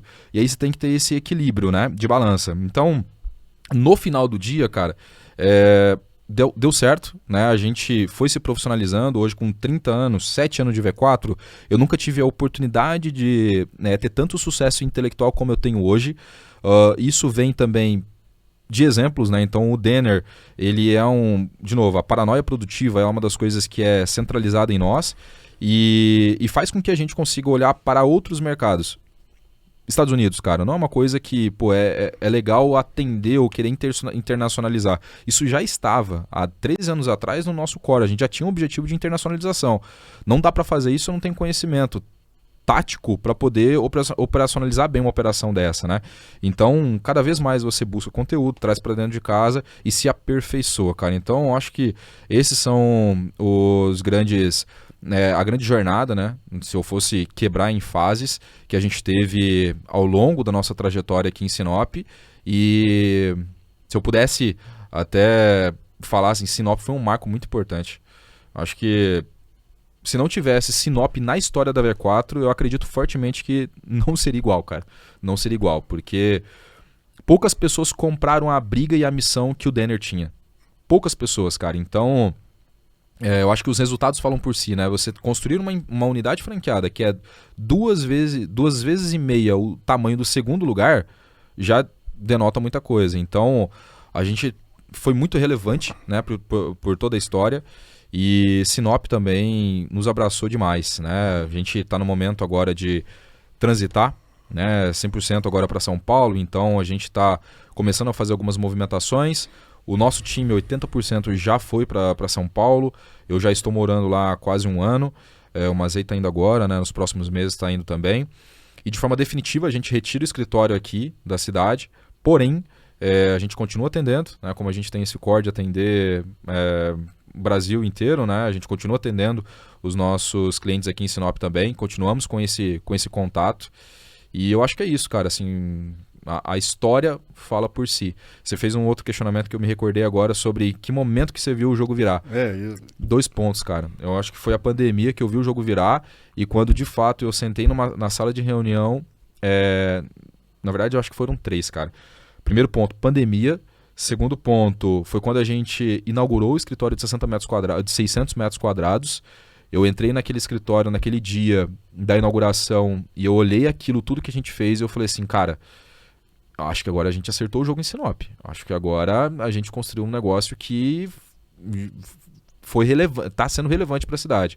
E o terceiro momento que eu vejo na nossa história foi quando a gente assina o primeiro contrato, o maior contrato da nossa história para clientes enterprise, que é o da XP Investimentos. Então, meio que você chutou a XP, foi, cara. Foi o terceiro ponto de inflexão. Um contrato de... Naquela época, foi um contrato de R$90 mil mensais. A XP chegou a pagar 370 mil reais mensais para nós, cara. Então, quando eu assino esse contrato com a XP, eu também falei, cara, agora a gente nacionalizou a nossa prestação de serviço. Agora a gente não está mais só olhando para o mercado sinopense. Agora, de fato, o mercado brasileiro ele é um mercado proveniente da nossa prestação de serviço, né? O negócio ficou sério, né? Agora o negócio ficou sério. Dá pra perder mais cabelo agora. Mas peraí. O método de captação basicamente era a V4 fazia, a matriz fazia a captação do lead e dava para vocês atender. Mas a XP foi assim? Foi também? exatamente assim, foi Foi? o relacionamento do Denner, porque o Denner ela era relacionado com o head de CRM e sócio da XP, e aí quando eles levantaram a mão, cara, a gente nem produto tinha para atender a XP, a gente fez a primeira reunião, a gente fechou aquela reunião, eu, o Mazei, o Eric e o Gustavo, um olhou na cara do outro e falou, o que a gente vai fazer para XP? Nem a gente sabia, né? Mas a gente construiu um produto e, cara, a gente tá lá quase 4 anos, né? Isso aí. Uns 3, 4 anos já, anos. cara, de relacionamento Claro. com a XP. Graças a Deus, hoje o contrato Uma ele equipe interna, né? é uma equipe interna, um time dedicado. O Leonardo Ribeiro hoje que comanda toda a coordenação lá, são umas 8 pessoas, 9 pessoas dedicadas na XP. É o maior contrato, inclusive, cara, de toda... Foi o maior contrato de toda a história, série histórica da V4, e continua sendo o maior contrato de toda a história. Então, muito gratificante, cara. Legal, legal demais. E saber que saiu daqui, né? E saber que saiu daqui, cara. E continua sendo atendido por pessoas que são daqui, são cara. daqui. Muito, muito louco isso. É massa a gente perceber que se você se dedicar, se você tiver essa fome por aprender e também por entregar um serviço de qualidade, essa vontade de melhorar sempre, né? Cara, a gente não deve nada pra ninguém, né? É No isso. fim das contas, eu fui lá atrás, fiz faculdade ali na Unic, em Cuiabá, e eu fui fazer uma pós-graduação em São Paulo e fui pra lá também pra estudar, né, pra concurso e tal. E aí eu ia pra pós, cara, eu falava assim, cara, o que eu vou fazer aqui, né, velho? Esse bando de gente daqui, cada um de uma faculdade melhor que a outra e tal. Eu falei, bom, eu tô aqui só pra estudar, então eu vou fazer isso, bem feito. E aí eu me destaquei, tipo assim, um dos melhores alunos da sala. E aí caiu a ficha pra mim nisso aí. Eu falei, cara, eu não devo nada pra ninguém, velho. Mesmo posso ter me formado lá na Conchinchina. Se você tiver essa fome, essa vontade de crescer, de se desenvolver e entregar um negócio, né, de qualidade, todo mundo tem oportunidade, né?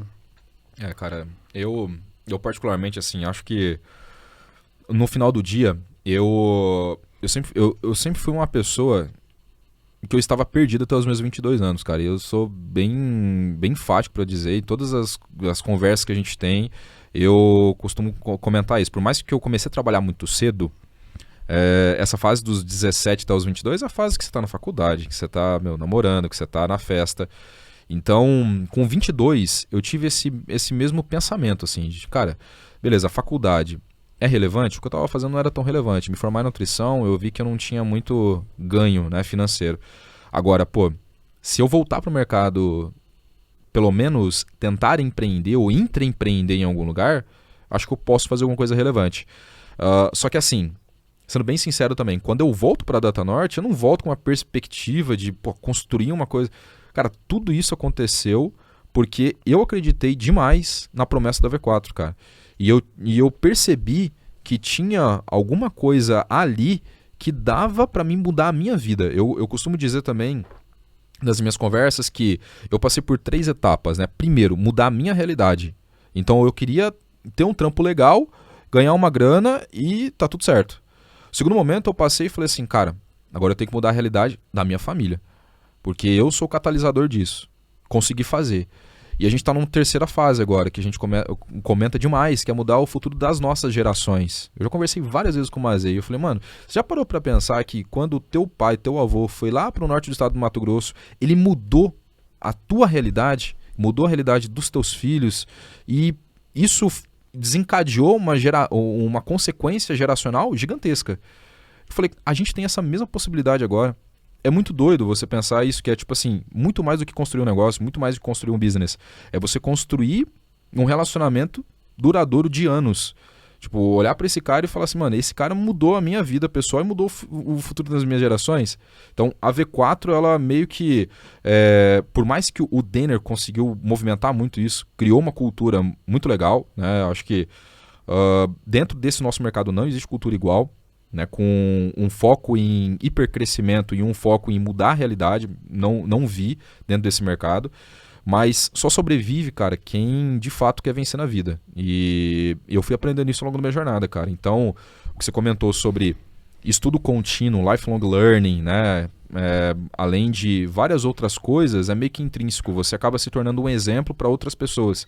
Várias vezes eu já recebi mensagens no meu Instagram dizendo que um post meu, mesmo que eu não falasse nada muito relevante, mas um post meu mudou muito a percepção do que essa pessoa tinha, né? Então, eu acho que é isso, assim, a V4 foi um aprendizado gigantesco na minha vida, né?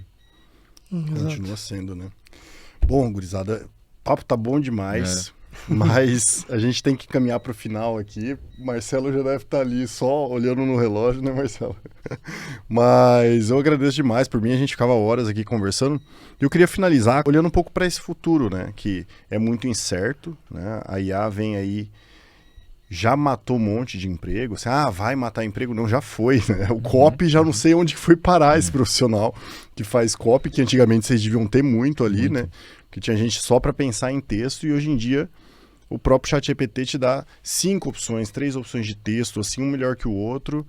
Enfim, então essas profissões, a criatividade nunca vai ser matada pela inteligência artificial. Já foi a primeira coisa que a inteligência artificial matou, foi a criatividade, né, de certa forma. Então, assim, o que você está enxergando aí, Lucas? Você que é da área de tecnologia, né? O que tem, assim, alguém que está começando agora nesse mercado, como você lá atrás encontrou a V4 e começou a se formar e aprender, enfim, construir a sua carreira, para um jovem que está querendo começar uma carreira agora no marketing, né? Ou na programação, porque as coisas estão muito interligadas hoje em dia, né? O que você diria para esse jovem? Para onde você apostaria, né? Perfeito. Cara, ainda mais na área da programação, por exemplo, que é onde eu tô desde o começo da V4, desde antes, na verdade, a gente teve acesso a tudo isso que todo mundo teve acesso em novembro de 22, ali mais ou menos no meio do ano de 22, que já tinham ferramentas que nem o Tab9, o próprio Copilot da Microsoft, para ajudar a gente a escrever código. Então a gente foi vendo essa transformação que aconteceu no mundo uns 6 meses de antecedência ali. E tem uma coisa que eu converso muito com as pessoas lá na unidade, designers, copies, GTs, é que no final do dia vai mudar muito o trabalho deles, mas a especialização vai ser sempre uma coisa que vai ser necessária. A diferença talvez daqui 1 ano, 2 anos, é que a gente não precise mais da mesma quantidade de designers que a gente precisa hoje para atender o mesmo número de clientes. Mas a gente vai precisar com certeza de pessoas que são ótimos designers, que vão criar KVs ali, identidades visuais para o cliente, muito bem feitas, com muita qualidade, e na hora deles criarem todas as variações, criarem pequenas edições, eles vão ter ferramentas que vão fazer isso rapidamente para eles. Só que eles vão precisar ter ainda todas as noções de um especialista. E o mesmo vale para copy, o mesmo vale para um designer, o mesmo vai valer para um estrategista de campanha, para todas as profissões, assim, tirando algumas que talvez ali a IA vai conseguir pelo menos atender a maior parte. Tudo que exigir conhecimento especializado hoje vai continuar exigindo conhecimento especializado amanhã. Então, na própria área da programação, que a cada 30 dias você vê algum grande influenciador falando que os programadores vão morrer, a gente que está atuando ali hoje, eu tenho só comigo, acho que 5 desenvolvedores, a gente usa todo dia isso. A gente está vendo que, cara, a gente consegue escrever código mais rápido, a gente consegue colocar coisa em produção para as pessoas ver mais rápido, com mais qualidade, com mais eficiência. Só que o caminho não é que a gente vai perder nosso espaço para IA. O caminho, na verdade, é que a gente vai ter cada vez mais produtividade, eficiência e garantia de qualidade, porque a gente tem um companheiro do nosso lado ajudando. Então, eu ainda diria para todo mundo, principalmente na área da tecnologia, que, cara, é uma área para se apostar muito ainda. Escrever código vai mudar a forma como a gente faz, só que as bases vão sempre continuar, isso sempre vai valer muito a pena no mercado. A mesma coisa serve para muitas profissões dentro do marketing. Cara, o designer, por exemplo, eu vejo que esse especialista em design vai ser muito essencial em toda a companhia para conseguir manter a qualidade e manter ali esse padrão visual, criar a identidade em si, porque ele tem que conhecer os padrões, e a IA vai ser o nosso assistente. Ela já está tendo um pouco de criatividade, só que a gente ainda vai ter muito tempo com as pessoas sendo os protagonistas e as IAs cada vez mais sendo quem vai ajudar essas pessoas a gerar mais valor. Então, todo mundo que está numa faculdade, que tem uma profissão hoje, deveria estar vendo como que a IA pode potencializar o valor que ela gera. Se ela está vendo que o valor que ela gera é o mesmo valor que o ChatGPT está gerando quando o gestor dela está pedindo alguma coisa ali, ela deveria estar preocupada.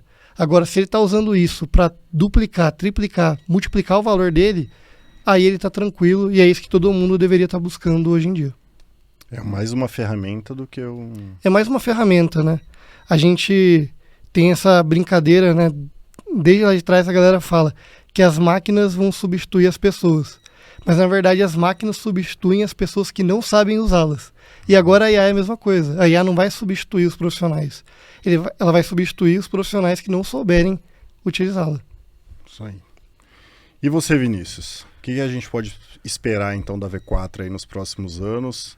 Além daquilo que você já falou, né? Onde que os clientes podem encontrar vocês? Já que vocês já não vão estar aqui mais com o escritório aqui físico, né? Mas, enfim, aonde encontrar a V4? Quais escritórios procurar, enfim, onde que o cliente pode achar vocês para continuar sendo atendido por vocês. Né? Legal, cara. Vamos lá. O que eu espero, assim, o que na verdade eu almejo com a V4 nos próximos 5 anos, e o que eu acredito que o cliente ele pode esperar da V4. Ele pode esperar que a V4 ela está muito focada em gerar cada vez mais impacto de valor para ele. Tá? Então, no final do dia, sempre vai ser sobre isso. Né? Você consome imobiliária, você quer um prestador de serviço que te gere mais impacto recorrente, te gerando mais relevância de negócio, gerando mais valor e tudo mais.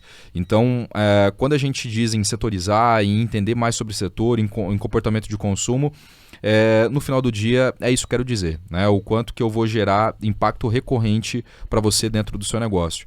A gente está muito focado nisso, as rodadas de investimento, todas as teses que a gente está construindo, tudo que a gente está entendendo sobre AI e parênteses, né? Tudo que a gente fala sobre AI ou busca de conteúdo sobre AI está muito mais relacionado ao que o mercado americano está fazendo e a gente transcende isso para o mercado brasileiro, né? Então, nada vem da nossa cabeça, tem muito embasamento teórico e a gente acredita muito que nós somos uma Martech Enabler, né? Então a gente pega várias plataformas e a gente basicamente constrói essas ferramentas para que o cliente ele possa ter mais impacto e gerar mais valor para ele.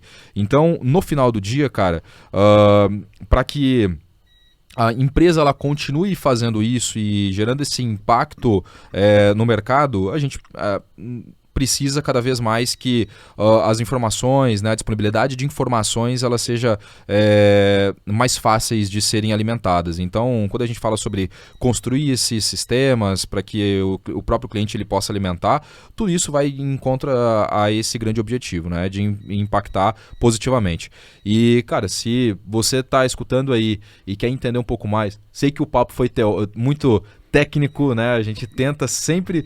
vamos chegar lá, vamos tentar ser o mais didático possível. Mas a gente já solta já uns inglês no meio aí, tudo fica mais difícil, né? Ainda mais aqui pra galera que não tem muito essa base tecnológica, né? Então...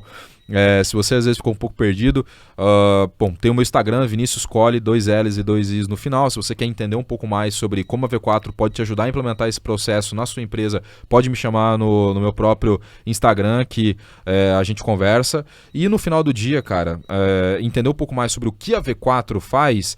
O nosso canal no YouTube, V4 Company, ele tem muito conteúdo mesmo. Desde quem está começando agora no marketing digital, para ser profissional ou para empresas que querem entender e implementar um processo de venda, a gente tem muito conteúdo educativo lá que fala mais sobre isso. Estamos lançando agora um conteúdo muito focado sobre inteligência artificial, porque a gente sabe que esse é o jogo do momento e, como eu falei, né, os fundos de investimento estão olhando muito para isso e a gente precisa estar colocando muito mais intencionalidade. Enfim, no mais é isso. Estou 100% à disposição. Obrigado pelo papo aqui. Eu acho que foi muito agregador nessas últimas 2 horas aí, né?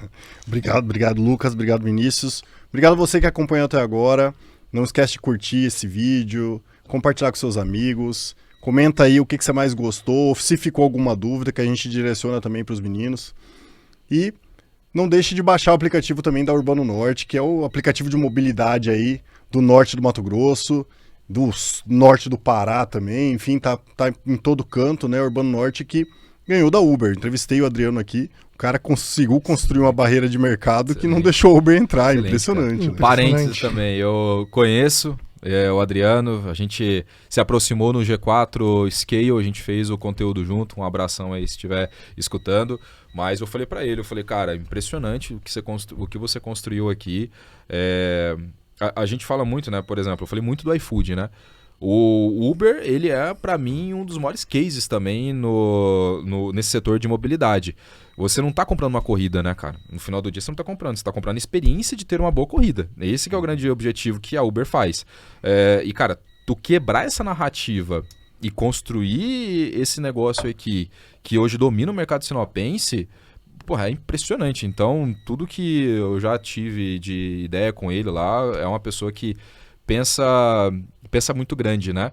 E eu lembro que quando eu estava começando com a V4, ele foi lá na DataNorte me pedir se eu tinha lista, se eu poderia fazer disparo para ele e tudo mais. Nem sei se ele lembra, acho que a gente nem comentou sobre isso, mas a gente nos trombamos, né? Nos conhecemos quando estavam os dois começando ali, e agora ver tanto a Urbano quanto a V4 disruptar esse mercado sinopense aqui, para mim é muito gratificante, cara. Nossa, dá orgulho mesmo. Dá orgulho. A gente tá aí, eu, apesar de não ser sinopense, cara, eu sou apaixonado por essa cidade, foi a cidade que me acolheu, é uma cidade que ferve oportunidades mesmo, então, tudo aí, tem muito para crescer, a gente olha para o horizonte, né? Quando deu guerra lá no mundo, a gente tava meio que reclamando aqui do governo, você tava ouvindo, agora a coisa já mudou, o cenário já tá diferente, os pedidos têm aumentado, os dólares estão entrando, né? E o mercado só vai crescer. Então é muito bom estar aqui. Eu espero que vocês, apesar de estarem lá em São Paulo em breve, né? Você já tá lá, mas Lucas daqui a pouco. Espero que continuem aí olhando e para Sinop e trazendo novidades pra gente também. Cara, eu sou um eterno apaixonado por Sinop. Para todos os lugares que eu vou, eu falo que eu sou filho de Sinop, sou nascido aqui, né? Então, e todos os lugares que eu vou e falo de Sinop, todo mundo conhece, cara, impressionante. 95, 98% das pessoas conhecem Sinop, ou já ouviram falar de Sinop. Então, a gente... parece que a gente tá numa bolha, a gente não tá numa bolha, cara. Sinop é um mercado nacional. Todo mundo tá olhando para essa cidade. Ninguém consegue fazer, né? Porque a gente tá num eixo muito bom, né? Então você tem o mercado, você tem o agro, tu tem o comércio que fomenta demais, e você tem basicamente as outras pessoas vindo para cá para poder aproveitar desse momento, né? Então, no final do dia, a gente tá no epicentro, né, nacional, todo mundo tá olhando para cá. Eu não deixo de olhar, então minha família continua aqui, a gente continua investindo na cidade. É uma das coisas que a gente definiu no nosso board de sócios que a gente ia fazer, cara. A gente não ia deixar de olhar para Sinop, a gente ia continuar investindo na cidade, na pessoa física, na pessoa jurídica e muito mais agora, se Deus quiser, aí a gente conseguindo fazer essas rodadas de investimento, vindo para cá e retornando com um investimento muito mais focado no agro, né? Quem sabe a gente não consegue construir um negócio bilionário aí também e ajudar a Sinop a crescer ainda mais nesse setor. Se Deus quiser. Vamos poder contar essa história aqui em breve. Um abraço, até mais. Obrigado. Abraço, Marcelo. Até a próxima.